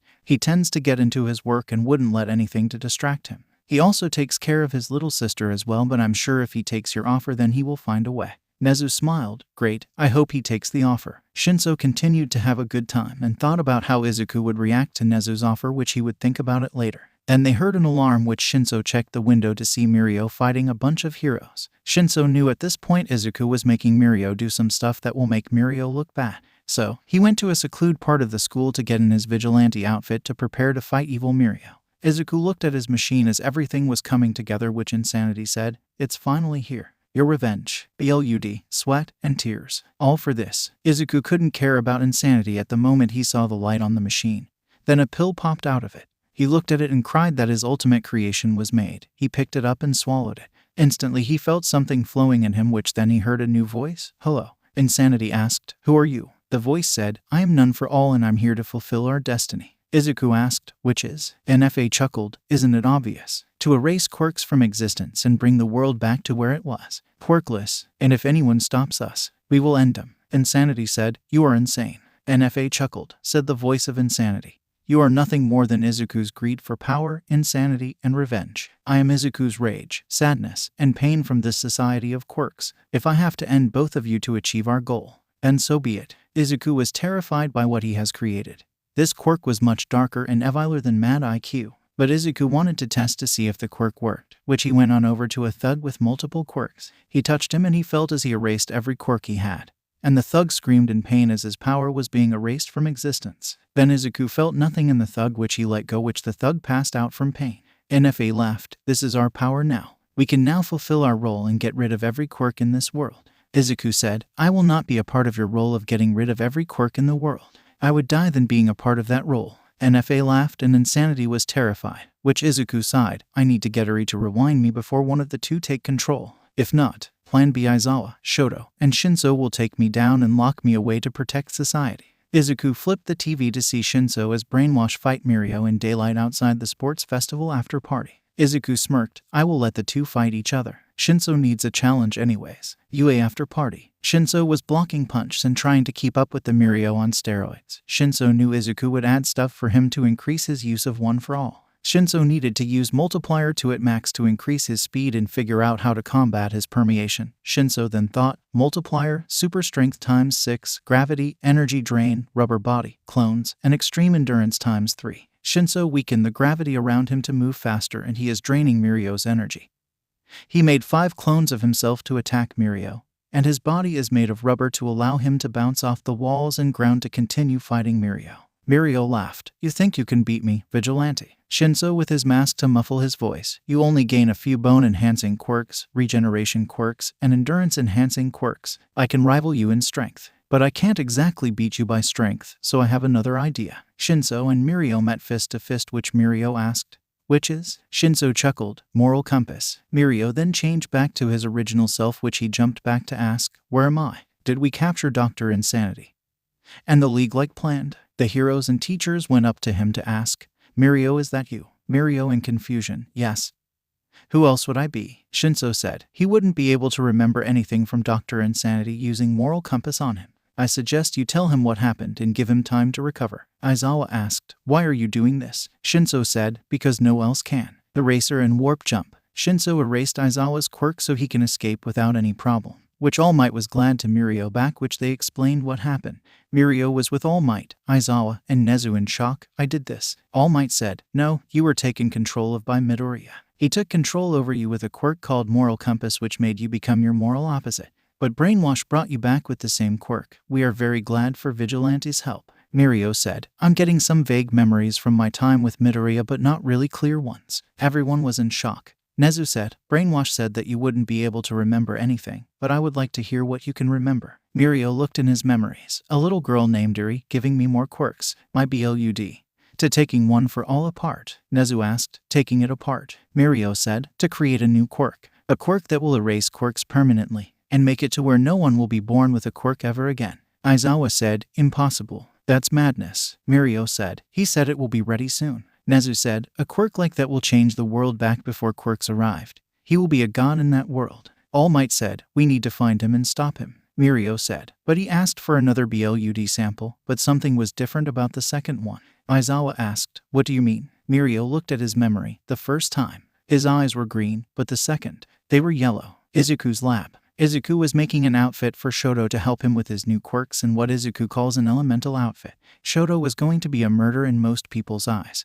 But to some people's eyes he is justice that the world needed. Izuku was on the verge of losing his mind from fighting insanity, and NFA, which insanity was also fight NFA because insanity was just greedy for power. Shinso came in to say, sorry about Mirio, but he was causing some issues for me. Izuku giggled, don't worry, I already got what I wanted from him. Shinso looked to see a thug on a chair struggling, which he asked, what is he for? Izuku smiled, none for all has been created a while ago, and it works exactly like I wanted it to. Shinso in shock, you did it. Izuku laughed, the quirk also is protected from erasure as well. It can't be erased as well. It's the most powerful quirk I have ever made. My revenge is coming sooner than expected. Shoto came out of a room to say, I'm ready for more training. Shinso and Shoto looked at each other for a moment, which Shinso said, sorry about our match, but I always wanted to be about of the hero course. Shoto looked at him, so you're Brainwash. You two are working together. I won't say a thing because I'm here as well with multiple quirks. Shinso smirked, which Izuku gave Shoto the outfit and said, Shinso, tonight you have a partner in justice. Help him train his quirks and in 3 days help him reach his asshole of a father. Shoto smirked from the comment because Izuku spoke the truth and already likes Izuku from the power he has gotten from him.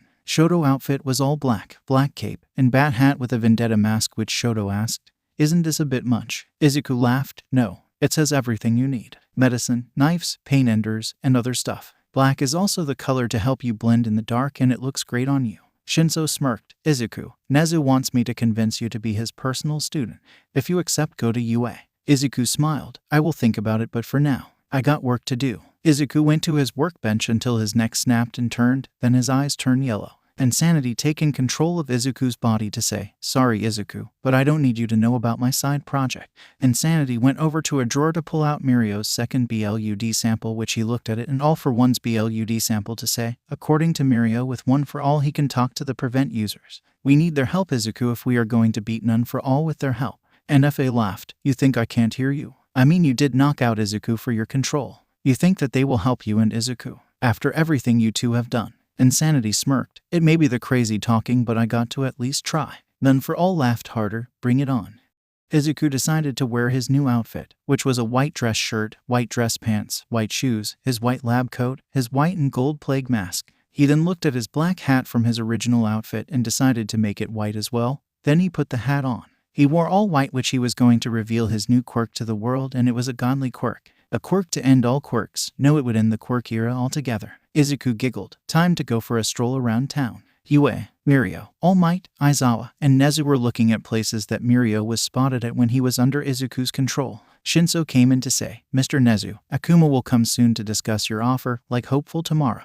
Nezu smiled. Okay, I appreciate him coming by tomorrow. Shinso left the room and Aizawa smiled a little bit from seeing Shinso being in his class. Mirio noticed the pattern and noticed the targets were for something. Mirio said, all the quirks are elemental quirks, he is building something. But what is he doing with them? All Might said, with a quirk like you describe, he is mostly trying to make himself stronger so when anybody who challenges him. Then they heard a boom, and they ran to see they are under attack by figure in all white with green hair. All Might knows that hair from anywhere, but the worst part was he was flying with Bakugo's neck in his hand. All Might in his buff form said, young Midoriya, let him go. Izuku laughed, after I erase his quirk for good. Then Bakugo screamed in pain and Izuku laughed. Then Izuku dropped Bakugo. Bakugo was trying to use his quirk but he couldn't, which All Might caught him.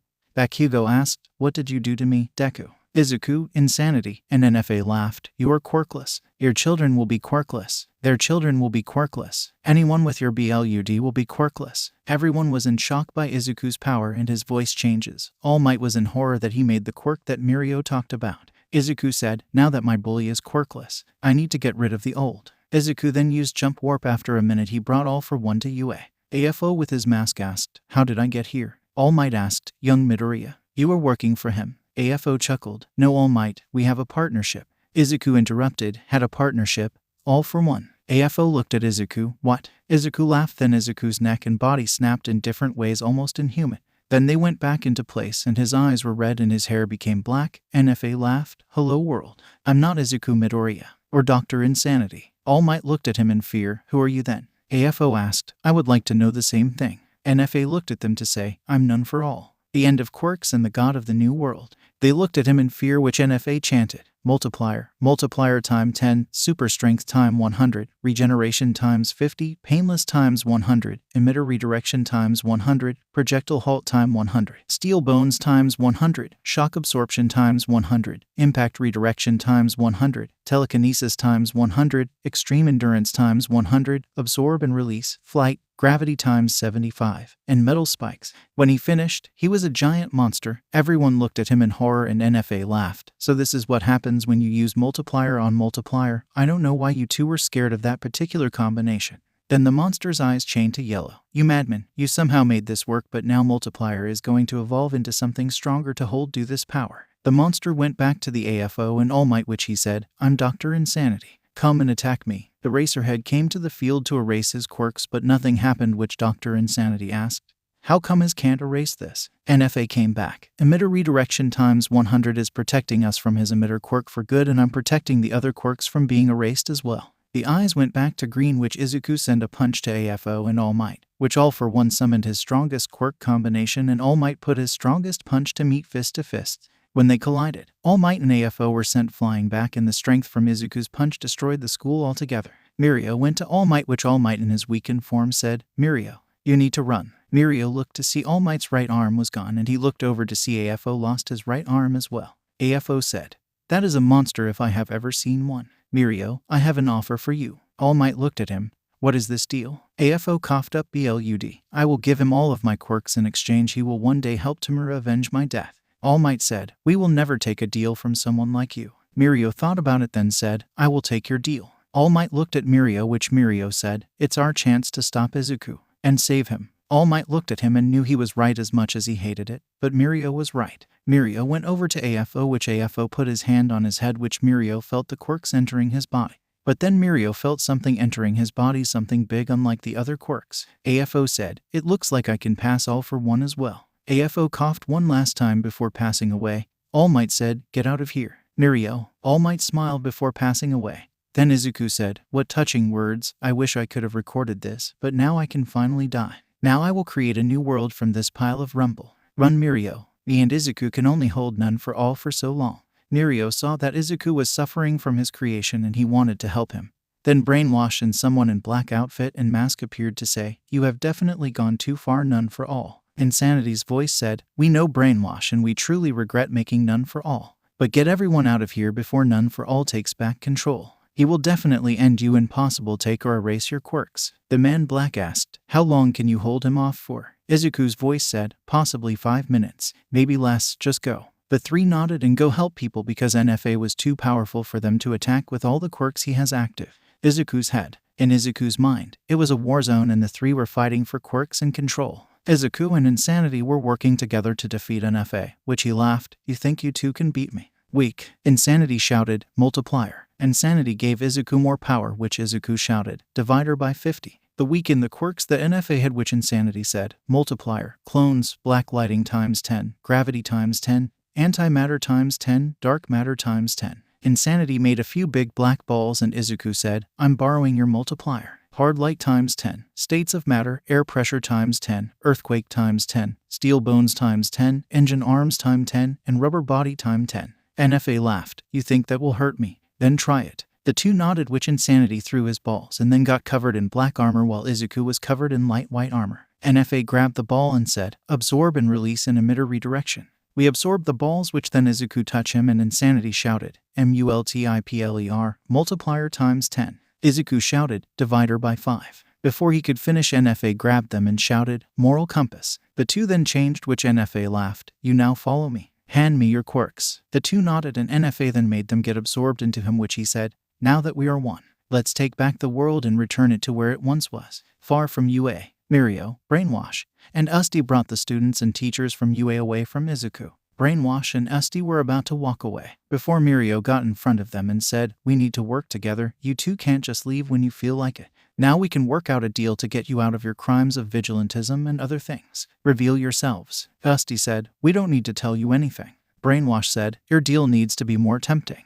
Nezu said, "We can give you 2 hero licenses and no jail time." Shinso and Shoto revealed themselves, which everyone was in shock, which Mirio asked, "You two are the multiple quirk using vigilantes? Why?" Shinso said, "He offered us something that we thought wasn't possible. He gave it to us, but we didn't see what was really going on in his head." Shoto said, "Sure, he was crazy because of one of his quirks, but we didn't see how far into insanity he has fallen into."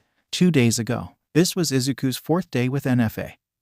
He was testing some new combinations, but Insanity insisted they don't do multiplier on multiplier because he didn't know if their body could handle such power. NFA said, "You call yourselves researchers of quirks, yet you two don't test the dangerous options to help improve yourselves. Just disrespectful and shameful." Insanity said, "I'm protecting us from our possible death here." Izuku noticed Insanity was doing things differently. When Izuku first came in contact with NFA, it made Insanity the lesser evil. Izuku said, "Let's try this one. Time stop." Izuku stopped time to go over to the water that was going fall, and he put it back on the table, then time resumed.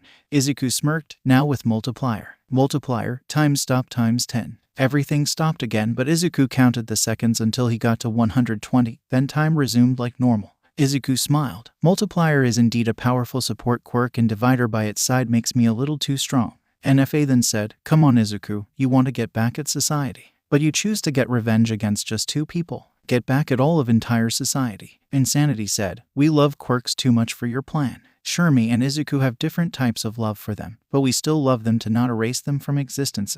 Izuku then said, "I'm going to hold you back, NFA, for as long as I can." NFA laughed, "You will hold me back? With what plan?" At least Insanity has a plan by trying to get one for all to help. Insanity yelled, "No." Izuku in shock, "What?" NFA said, "Insanity got another BLUD sample behind your back and he is super close to activating one for all." Izuku asked, "Is that true?" Insanity said, "I'm sorry. It's true." Izuku asked, "Why? How long have you learned to take control over me?" Insanity said, "I've been taking control for a while, but we need one for all to cure none for all." Izuku found Insanity's work and said, "If we fail then he gains one for all. We are going to not allow it to happen." Izuku destroyed Insanity's research and NFA laughed.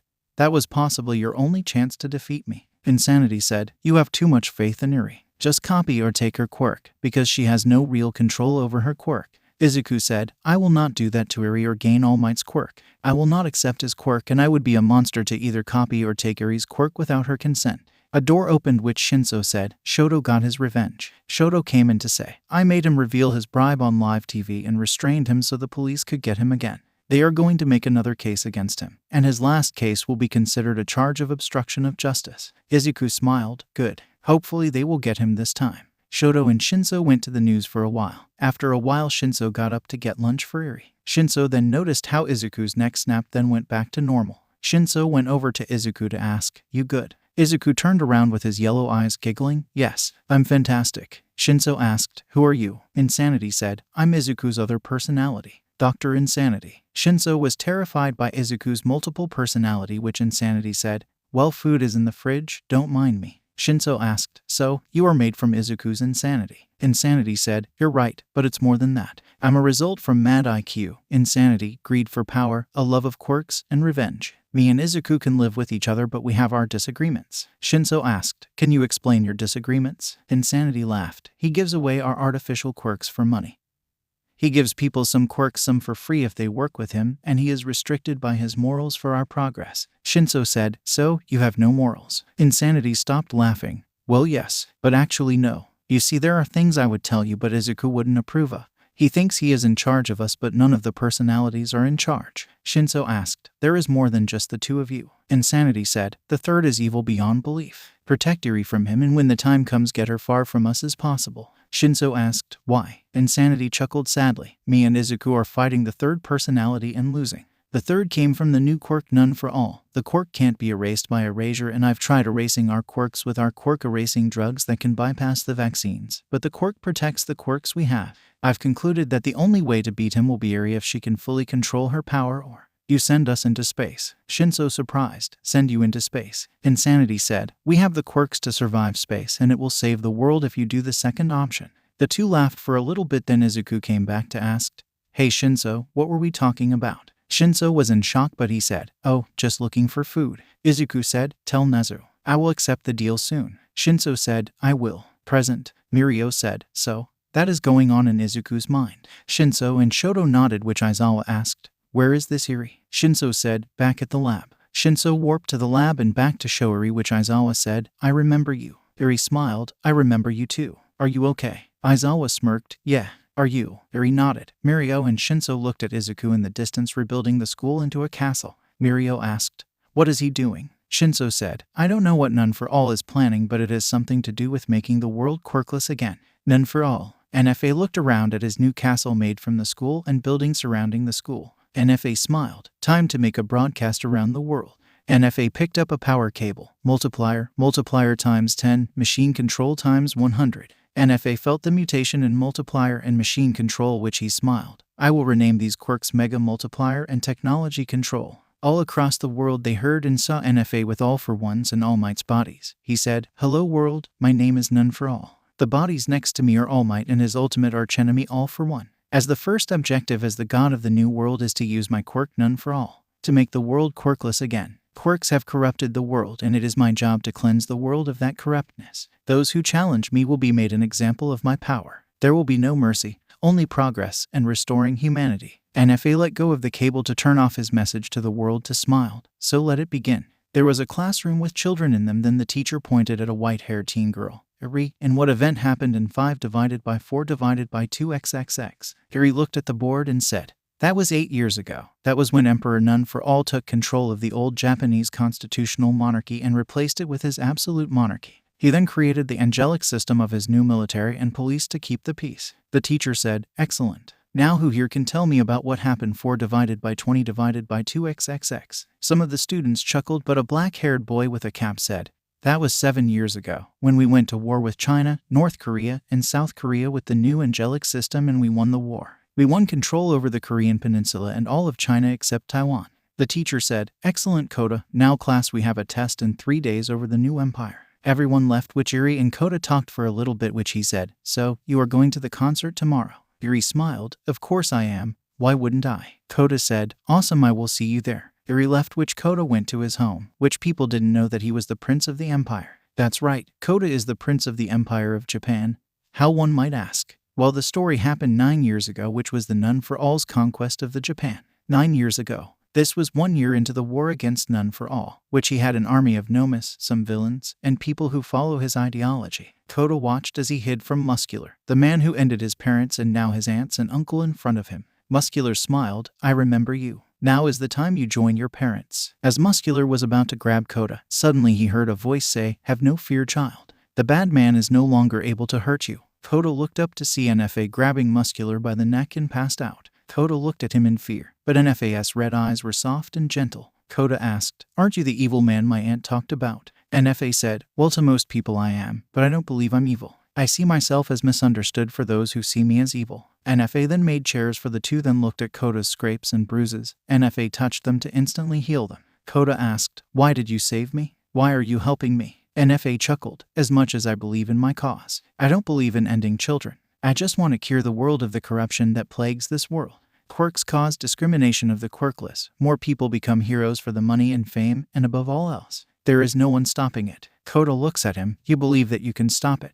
NFA said, I believe I need to in order to help the world to become a better place. To return it back to being quirkless, that is my goal. To end these villains versus heroes battles that destroy everything and harm everyone nearby. Koda looked at him to say, I want to help you. NFA asked, why? Koda said, because what you are doing is right and I want to help you. NFA chuckled. Come with me and I will help you become stronger so you can help me. NFA gave Koda his hand and Koda took it as they walked away from the scene, which was the day Koda became the prince. Present. Koda has multiple quirks and is considered a rank seraphim, which is the highest one can get besides the emperor. Koda has quirks like the NFA, but he didn't have all of them and he had some that NFA didn't have. No one knew he was the prince because he and anyone class throne and above had to wear their masks and outfits when they are presented anywhere. Koda didn't mind his outfit. It was an outfit exactly like NFA except it was gray instead of white, but it was a hood, not a hat. He went to an alley to then warp to the capital castle, his home. The empire has about 75% of the population as quirkless. Heroism, vigilantism, and villainy were labeled as terrorism in the empire. The only people who could have quirks legally are people apart the angelic system.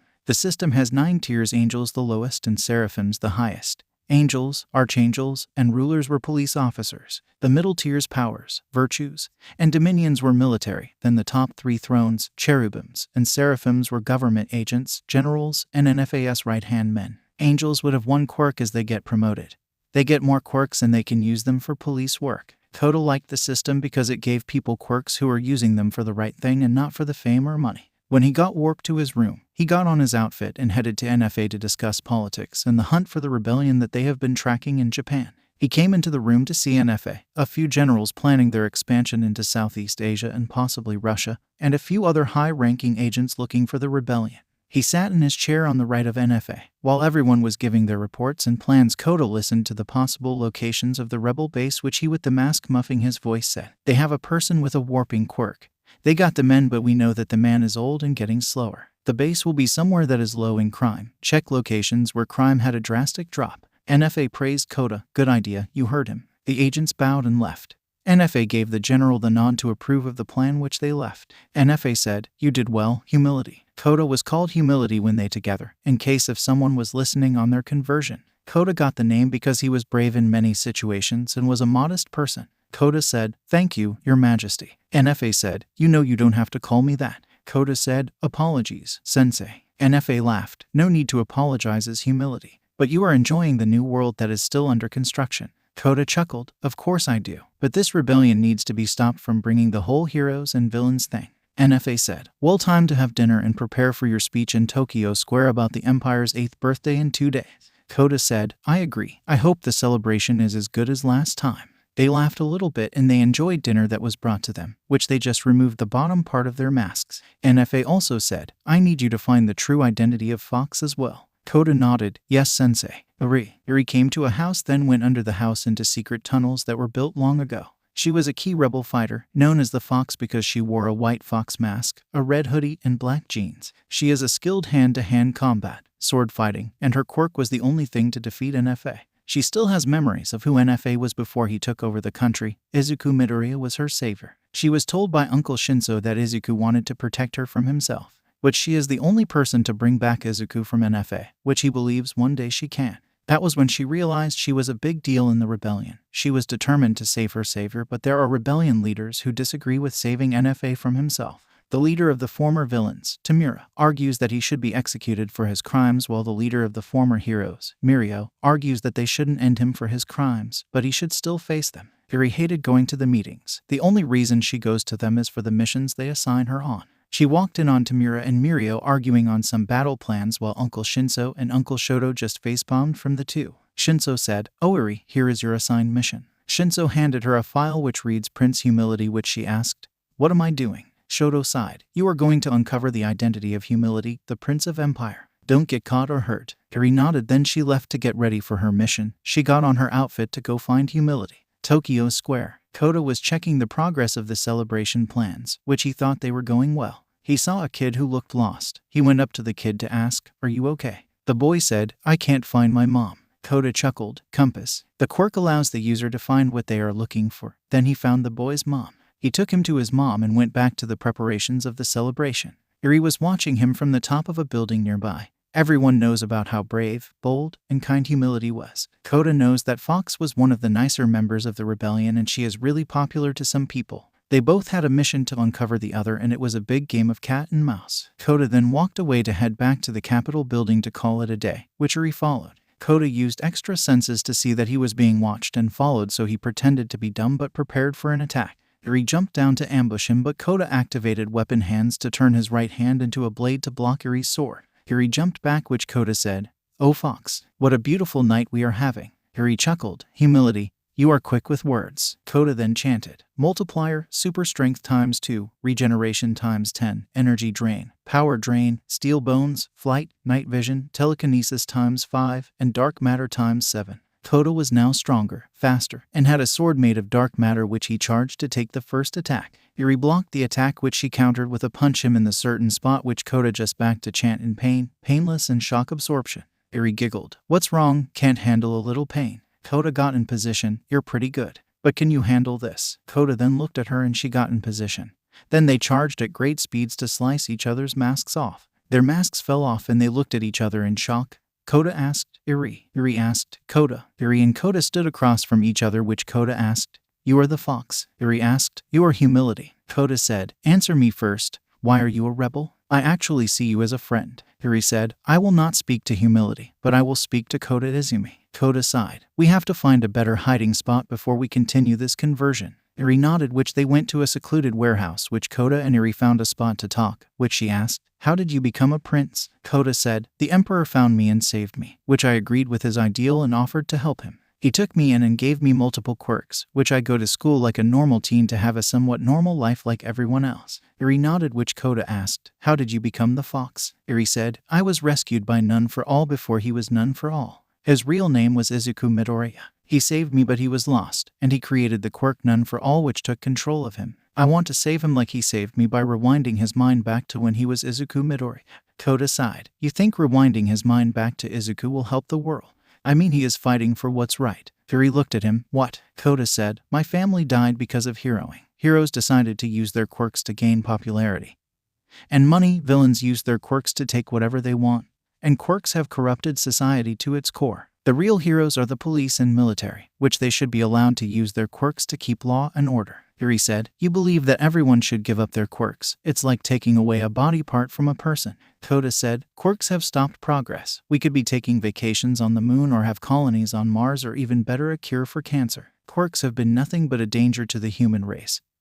Think about All Might and All for One." Eri said, "A danger to the human race? That is the most ridiculous thing I have heard of. Quirks have helped us with many things. Sure, they have stopped us with progress. But we are getting back to progress and learning to live with quirks. Quirks are not bad." Kota said, "Quirks only aid bad intentions, and society must be cleansed of the sickness." Eri in sadness, "You are now sounding like him." Kota remembered when she told him the story of Overhaul. Overhaul died in the war from Lemillion. Kota said, "I'm sorry about that. I didn't mean to sound like him." Eri asked, "Are you going to turn me in?" Kota said, "Depends if you are going to reveal me to the public." Eri looked at him to say, "If you don't reveal me, then I won't reveal you." Kota nodded. "I can accept that, but now this is going to be weird." Eri said, "Yeah, we were such good friends before this." Kota asked, "Why can't we continue to be good friends even after this?" Eri looked at him. "I don't know, but I will give it a shot." They smiled a little bit and shook hands, which they put on new masks and fought each other to make it look like Eri was going to be captured. Eri then found her escape and she took it. Kota in his muffled voice, "I'll get you next time." Eri ran back to her base to give them the report of her encounter with Humility, which she did not reveal his identity. Which Mirio asked, "So, you didn't get his identity?" Eri nodded. "I didn't get his identity yet, but I will one day." The four nodded, which Eri left to go to sleep. She thought about Kota and how this entire time that he was Humility, one of her now strongest enemies. Kota got back to the Capitol building, which NFA asked, "Fox escaped before you can identify her." Kota said, "I'm sorry, Sensei, it won't happen again." NFA chuckled, "Don't worry. You have plenty of chances to capture Fox. For now, how is the event coming along?" Kota said, "It's coming along great with no problems. We have extra security just in case of rebel attack or assassination." NFA nodded. "Good. I will appear at the event to watch everyone enjoy the new world I kindly gave them." Kota bowed, which he went to his room to prepare for the next day, and he thought to himself about Eri. NFA was sitting in the throne room to see his special task force he calls Hunters. They hunt down villains, terrorists, and anybody against him. The leaders is the former hero Ender Stain, Dabai, a former member of the League of Villains who believes NFA philosophy, and Stain's apprentice Spinner. NFA asked, "Have you tracked Lemillion, Tamura, or Brainwash?" Stain said, "We almost have it. We will find the base sooner than you can expect." NFA chuckled, "Good." They left, which NFA looked over to see the streets were peaceful like they once were. Which he said, "I wish you could have seen it, Izuku and Insanity. Look at the world now. No discrimination and peaceful. You two should have accepted the destiny and you would be here now. NFA didn't really wanted to absorb Izuku in insanity because they created him, but he felt his destiny to bring the world back to being quirkless. The two were against the idea, which he had no choice but to do it, but she was one thing to stop him in his tracks. NFA said, Eri is lost. She will hopefully understand why this needs to be done. Next day, Kota and Eri sat next to each in class and getting through the day like it was normal. When they got alone, Eri pouted, So, how was your night? Kota said, Boring and uneventful. Eri nodded, That's interesting. Kota asked, What did you do? Eri said, I had a boring night as well. Kota said, I bet it was. Eri looked around, which Kota said, There is no one around. The closest person is about 20 yards. Eri said, You and your multiple quirks and high status. Kota said, First of all, I go to the same school as you, Rebel. I care about the people and their safety. Finally, I fight for what's good for the world. Eri said, What you are fight for is wrong and people should have the right to be born with quirks. Kota said, What about the quirkless before he came to power? They committed suicide because the quirked bullied them to the point. Quirks are evil. I stain my hands in evil to defeat the greater evil. Eri asked, If none for all told you he is going to erase your quirk, would you accept it? Kota said, Absolutely. The both stopped talking, which Kota asked, Are you still going to the concert tonight? Eri said, Yeah, it might only break, and if we forgot about the whole ordeal yesterday that would be great. Kota said, Same. School ended, which they too went to the concert, which they had a good time. They looked at each other, but not as enemies, but something more. Kota asked, Are you having a great time? Eri smiled, Yeah, how about you? Kota smiled and nodded, which they walk out of the concert when it was over, which Kota asked, You going to the festival tomorrow? Eri said, Yes. Kota said, I'll be there. I'll be just be you know. They blushed a little bit until Eri kissed his cheek, which Kota looked at her in shock, which Eri asked, Why are you? Kota kissed her and they continued for a little bit, which Eri said, I got to go now. Kota said, Me too. They left and headed back to their homes for the night. Kota got his outfit on and met with NFA at the meeting room to discuss the schedule for the national holiday. Kota asked, You plan on staying for the entire event? NFA chuckled, I do plan on it. They then looked at the layout of the security of the speech and Kota asked, Who is covering this area here? They looked at the spot Kota was pointing at, which the area didn't have anyone in the area, which they called upon a throne-class Imperial Guard to go cover it. After some time, they saw no other spots that needed covering, which they headed to the festival. Kota had his speech prepared and he was ready to just enjoy the holiday like everyone else. NFA loved the holiday more than anyone because it was a day to remind the world that he won, that he got back on the hero society, and he is now expanding his society to the entire world. The UN didn't recognize NFA's empire as an actual country until it successfully took over China, Korea, and Southeast Asia. This day was when he forced the UN to see that the empire is a fully capable and powerful country. NFA was getting closer to his end goal of making the world quirkless and keeping it that way. They arrived at the square to then get to their seats, getting ready to begin the festival. Eri and a small group of rebels had a mission of attempting to rewind NFA or capture humility. The plan was the entire rebel army appears at the festival, which the army will attack the guards and police, which Eri's squad sneaks in. The plan was suicide to begin with, but it was the best time to strike because NFA will be on low alert because he is relying on his guards instead of himself. The only seraphim was humility, and the cherubim class agents were either at the Capitol building, looking for the rebellion, or at military bases across the empire. Eri and her squad that was assigned to her walked in to pay to enter the square to the festival. Eri then waited for NFA to arrive, which in the meantime she looked at the security to see that something was unusual. Thrones were the third strongest class in the system, which the rebel army can handle them, but something felt different about some of them. She then continued the plan, which she then saw NFA and Kota. Humility was optional in their mission, but she knows he will be an obstacle to the mission, which is the reason for the squad she was assigned with. They are to distract him so she can get close. The strongest fighters will help her when they get through. Mirio, Shoto, and Shinso were the only people who could stand a chance against NFA if they fought together. Then in the corner of her eye she saw the forces come and guards revealed themselves as Cherubim class and Throne class. Cherubim's rival Mirio, Shoto, and Shinso, they were powerful, which the rebel forces couldn't handle this many of them. The most notorious Cherubim was also present, Stain. He was a strong hero ender back in the day, but with more quirks added on him makes him the strongest Cherubim. Then she noticed that Stain appeared in the crowd, which she was terrified by this. Then she felt a grab on her arm, which a voice said, You need to get out. Eri recognized it was Kota's voice with his mask, which Eri said, I'm not going to run away from this. Kota said, They will not hesitate to end you. They have this place surrounded and the place is a giant trap. I'll tell you again. Run away, Eri asked, or else. Then like that Eri turned to see the guys who were supposed to protect her get to NFA get captured. Then she turned to where rebels who were coming out were getting slaughtered from the entrances from the high-class angels. Yuri saw that this was a setup to capture or end the rebellion, which Kota said, "Run." Yuri ran but not escape the battle. She ran to NFA, which Kota saw that NFA can and will end her, which he ran to catch her, but the crowd of people trying to escape the battle got in his way. NFA saw Yuri coming at him, which he grabbed Yuri by the neck and picked her up. "Yuri, it's been a while. You have grown since last time I saw you. I bet you appreciate what I am doing." Yuri said, "Izuku never wanted this." NFA threw her to the ground. That fool and his other personality, Dr. Insanity, were blind and couldn't see the truth. "I will continue to conquer the world until and when I do." Yuri said, Yeah, erase everyone's quirks, even your soldiers and cult members that follow you around like lapdogs." NFA looked at her. "Well, you aren't the cute little girl Izuku saved from overhaul all those years ago. I bet you were happy when he died. I, on the other hand, lost an ally who saw the idea of a quirkless world." Yuri went to grab him, which NFA quickly turned to grab her wrist. Now, you have failed. Your resistance friends have failed. Your resistance has failed. Surrender yourself and no harm will come to you." Then Mirio came and shouted, "Back off, none for all." Mirio was using multiple strength-enhancing quirks with the full power of OFA, which NFA chanted.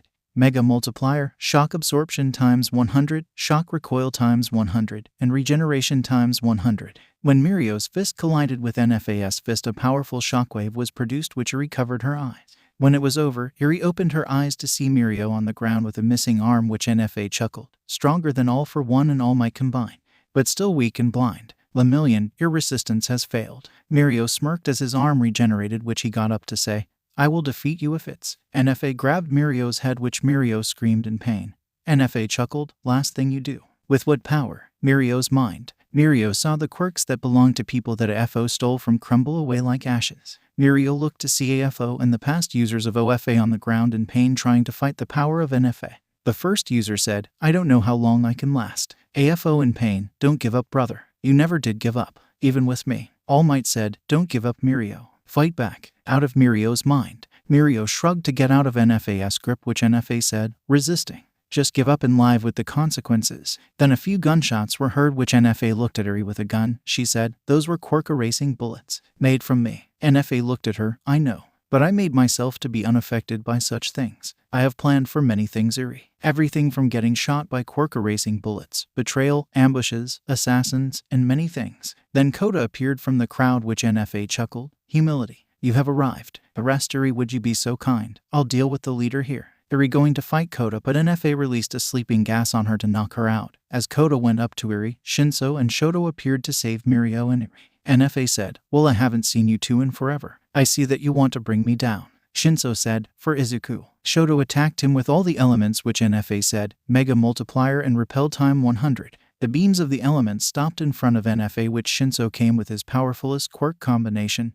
"Take this, NFA." But Shinso froze in front of NFA and couldn't get closer to him. NFA said, "This isn't a barrier. Its field that is created repel anything that gets too close, kind of like a magnet repelling away from each other." NFA threw Mirio to the side because he was useless without regeneration quirks, which Kota walked to the Capitol building with Yuri, which Shoto was going to save her, but NFA used a quirk that made wires to grab Shoto by the legs, which NFA asked, "I'm not allowing that." "Why?" "Because I am here." NFA brought Shoto close to grab him by the neck to then start erasing his quirks, which Shoto was in extreme pain and screaming. Mirio watched as he was losing a lot of blood as the resistance was either getting captured or ended, which he looked at Yuri and whispered, "It's your turn, Yuri." Mirio let out his final breath and NFA was almost done erasing Shoto's quirks until Shinso broke through to touch NFA with all his strength.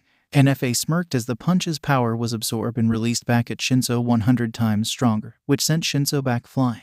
Shinso landed on his feet and looked down to see his arm was still attached, which NFA dropped Shoto, who was passed out. NFA looked at Shinso. "Mirio is dead. Shoto is quirkless. You are still standing here about to die like a madman. Where is Tamura in all this?" Tamura appeared behind him and grabbed his clothing. "Right here. For Sensei." NFA's clothing started decaying, but not NFA's skin, which it was pale white as white silk. NFA grabbed Tamura by the neck. "There is the rat. You were nothing but a parasite that needed to be." NFA crushed his throat and dropped him, removed. Shinso came up again to give another punch to try to overpower the absorption, which NFA's mask came off, but NFA didn't flinch. Shinso looked at NFA's face, which he was pale like it never saw light. The hair was extremely dark green to be mistaken for black, and the eyes were blood red. Shinso asked, "What happened to you?" NFA smiled. I got stronger than Izuku and Dr. Insanity could have imagined. Now reveal the location of the real leader of the resistance. Shinso said, me and Shoto are the leaders since you ended Tamura and Mirio. NFA chuckled. I'm not stupid. I know there is only one person who kept the four of you together working together.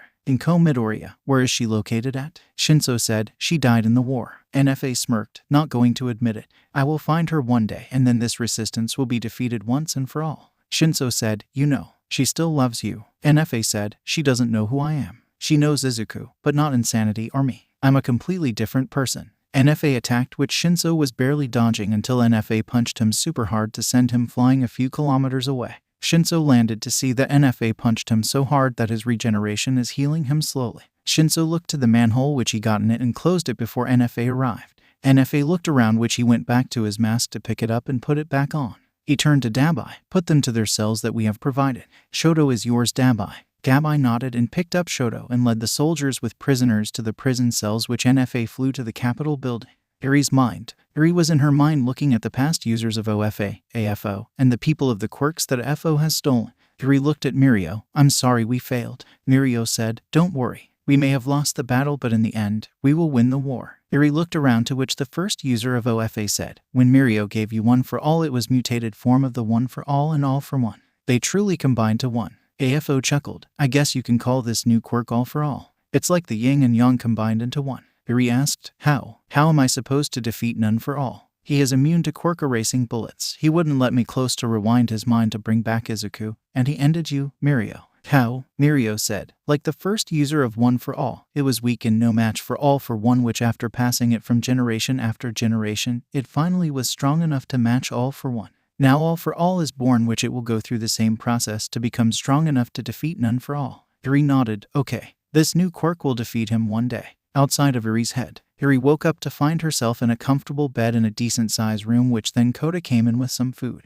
He said, you should have ran. Kota said, you should have ran. Iri sighed. I'm not a coward and we were so close. Kota said, look where it got you. Brainwash escaped, but Tamura and Lemillion are dead. Histisha is quirkless, all because you and your rebellion thought you can defeat my master. Iri looked at him. What does none for all want from me? Kota sighed. Probably to erase your quirk or to give you a chance to join him. Iri smirked. Like I can join him. Kota quietly said, please, I don't want you to get hurt. Iri looked at him, then he walked out, which then after a few minutes Dabai came in. Time to visit the Emperor. The restraints on Iri tightened her and activated something to make her quirkless as Dabai guided her to NFA. Iri asked, how is going to go? Dabai sighed. He will possibly give you a chance to join him, and if you don't, say goodbye to your quirk and he will decide what to do with the rest of you. Iri nodded, which then they reached the main room, which NFA was sitting on his throne with Kota, Spinner, and Stain standing next to him. Dabai continued to walk to stand next to NFA, which NFA said, Iri Chisaki. Iri doesn't like being called that. Kai was the worst foster father in history, which having his family name as her family name made her want to end everyone in this room.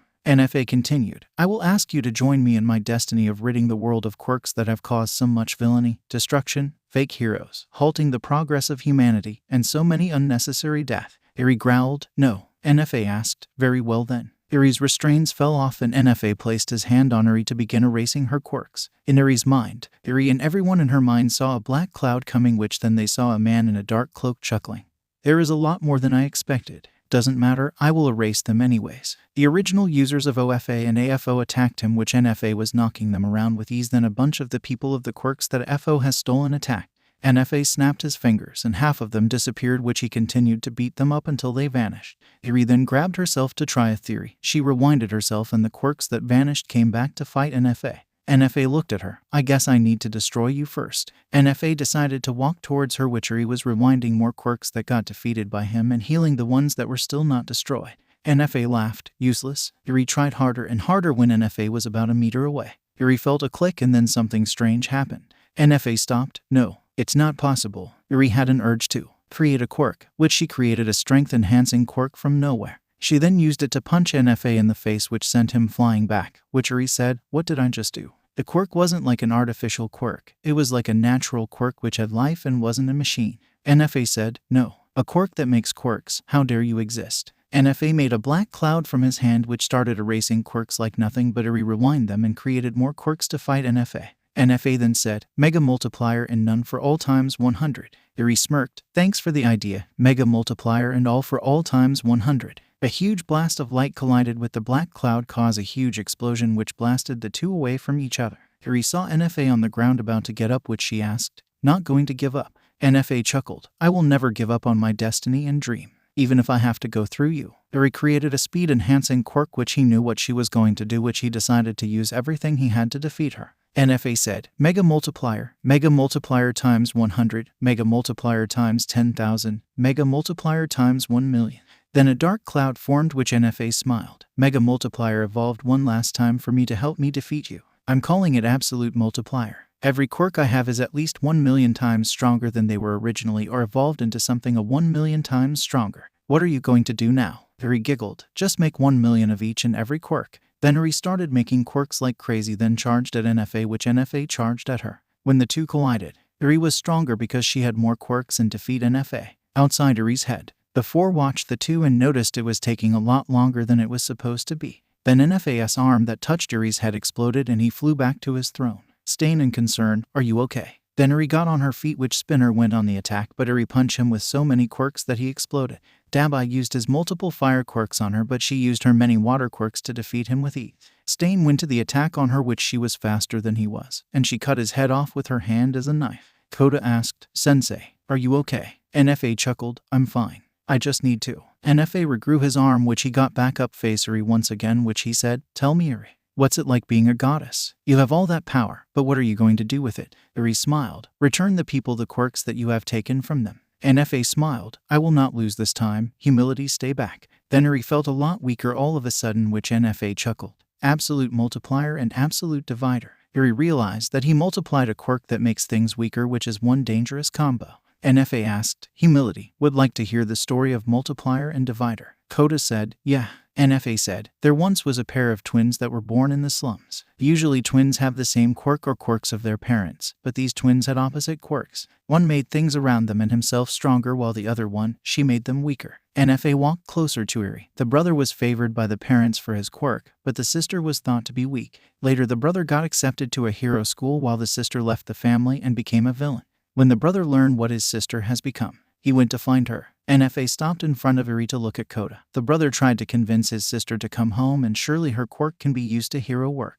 But the sister was full jealousy for her brother for having the better quirk, which she fought him. After their long fight, she won, but he was on the verge of death. The sister didn't want him to die because she still loved her brother, so she took him to local villain doctor. Dr. Insanity was his name. Eri was trying to get up by making more quirks, which NFA grabbed her head. Insanity had only two personalities back then. The kind and smart one, while the other was dark, much smarter, twisted, and backstabbing. The sister pleaded to him to save her brother, which the one personality agreed to, but the other wanted both their quirks. After a while on the operation that required the sister's BLUD, which they were both knocked out from the pain enders, the other personality took over and drained their BLUD, which ended them. He then used the BLUD to give himself the quirks of the twins. Then he cleaned the mess and made up a story to the other personality that the other personality believed. Koda looked at him in horror, which NFA said, "Izuku thought I was evil, but he didn't know Insanity because Insanity controlled him like a puppet, and I was the only one who knows about it.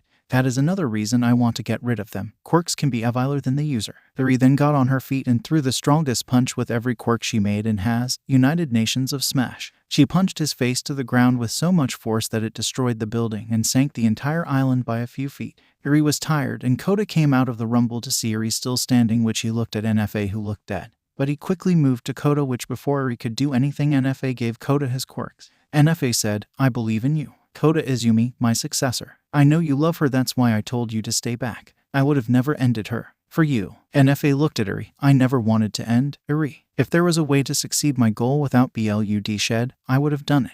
I'm sorry." Then with one last breath he died, which Koda crying, SENSEI. NFA saved Koda from the man who ended his family, gave him a home, and so much more was now gone. Koda then felt his new quirk none for all flowing through him, which he picked up his dead sensei to walk away. Eri said, Koda said, "I know. He was like a father to me. I will now take him to the place where he saved me." Eri coughed out some BLUD, which Koda asked, "Are you okay?" Eri said, "I think I just learned there is a limit on how many quirks I can create and store, but..." Koda touched her arm to erase a bunch of the quirks she created, which she started feeling a lot better. Eri asked, "Can we take him to the place we met?" Koda nodded. He said if he died, then bury him at the city Izuku Midoriya was born in. As they left, a man came to take the blood that Eri coughed out. Then he ran off to a secret lab in the outskirts of Tokyo. They opened a capsule to reveal a body of a green-haired teenage boy. He giggled. "My emperor, I got the blood of all for all, and now with your none for all we will make the ultimate quirk." The man opened the pod which the teen came out, but instead of having red eyes, they were yellow, which he said, "I'm glad you gave me the blood of the quirk." The man said, "You're not none for all." The teen stabbed him with a spear made of dark matter. "No, I am not. But allow me to introduce myself. My name is Dr. Insanity." Insanity picked up the blood, grabbed lab coat, and began working. He giggled. "None for all, you have been one busy man. Now that you and Izuku are dead, I can now make the ultimate quirk that makes everyone fear me once again." Insanity then made the quirk and injected it to begin combining it with NFA, which he first saw everyone a part of FA, which he said, "Time to become one." Then the dark cloud of NFA and the spirits of FA started swirling together until a flash of light came, which he laughed. "I created the ultimate quirk. What should I name this new quirk?" "Oh, I have created all." Eri convinced Koda to meet with the leaders of the rebellion to discuss a peace treaty. Koda is now the emperor of the empire, was in his seat with his new advisors waiting for the leaders of the rebellion. Then Shinso, Inko, and Eri arrived to take their seats across from him. Koda with his mask muffling his voice. "I finally get to see the real leader of this silly rebellion."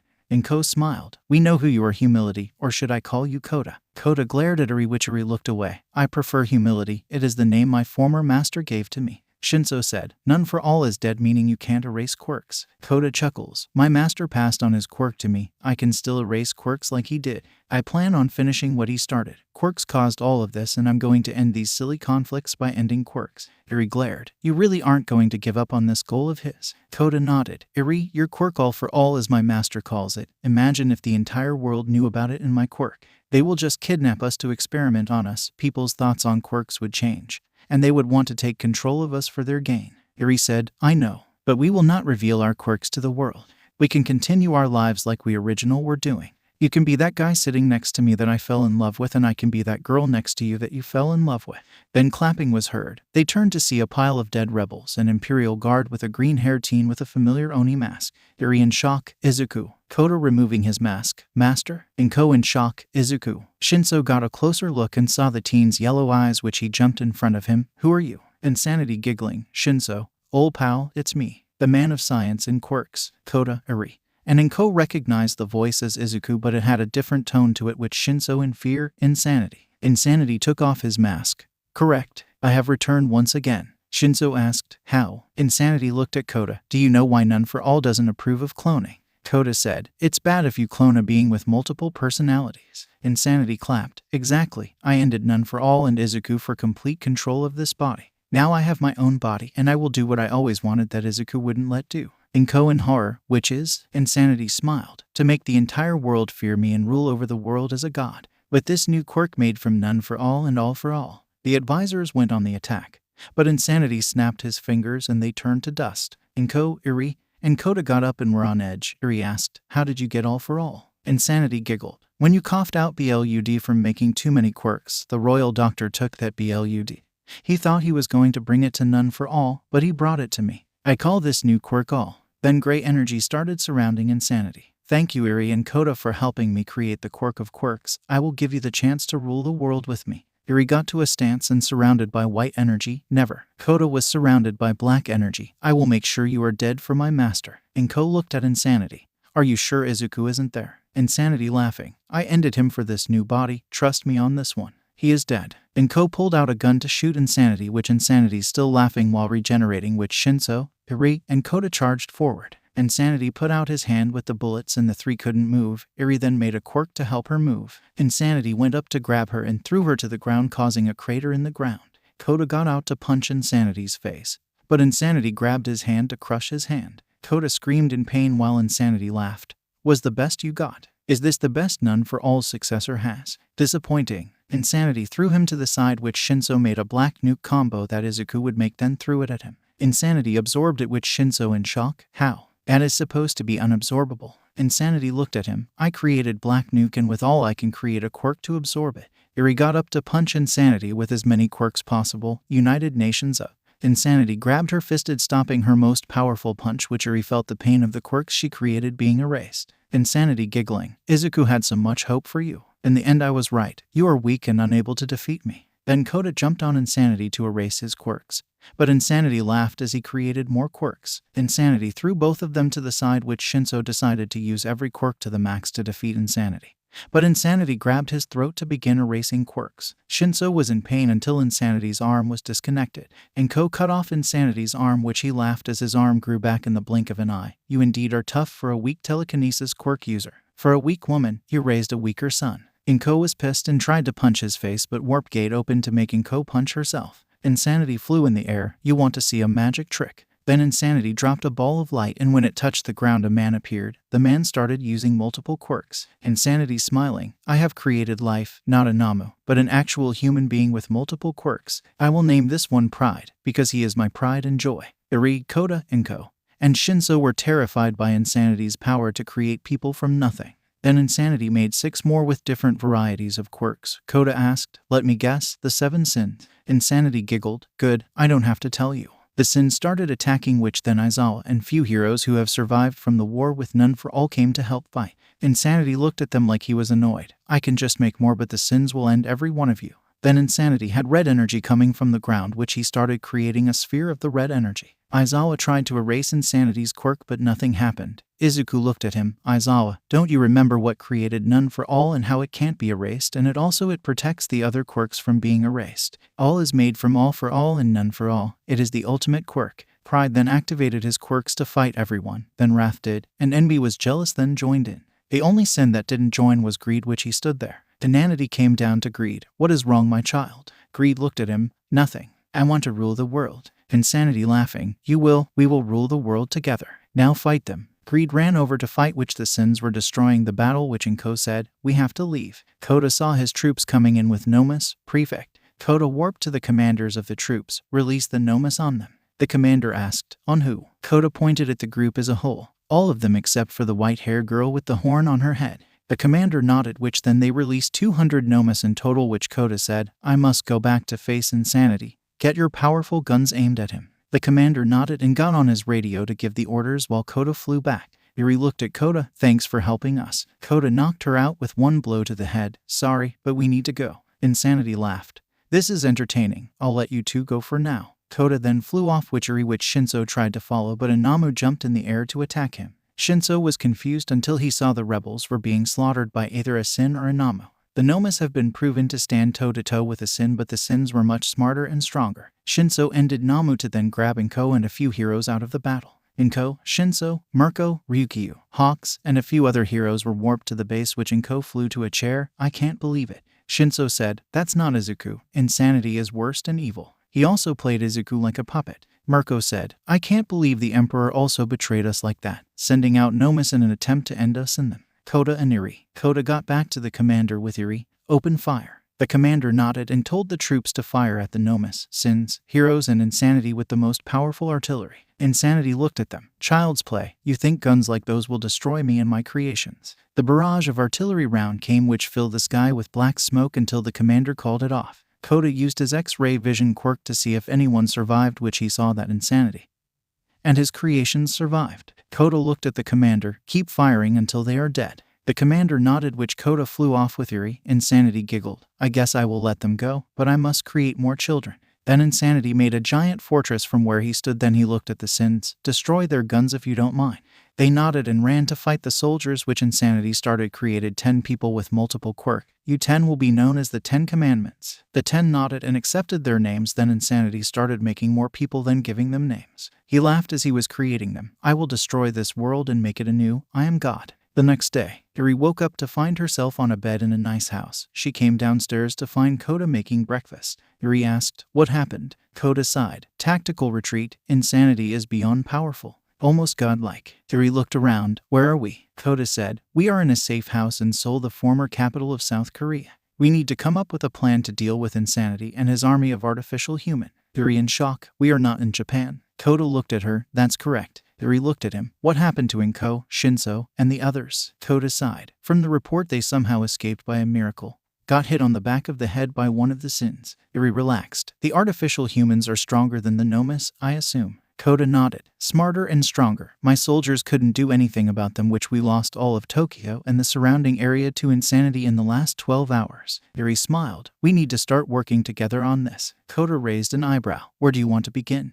Okay, sadly the chapter is over. And if you enjoyed the video, just leave a like and subscribe with post notification. So when the next chapter is ready, you will be notified. Okay, see you in the next video. Bye.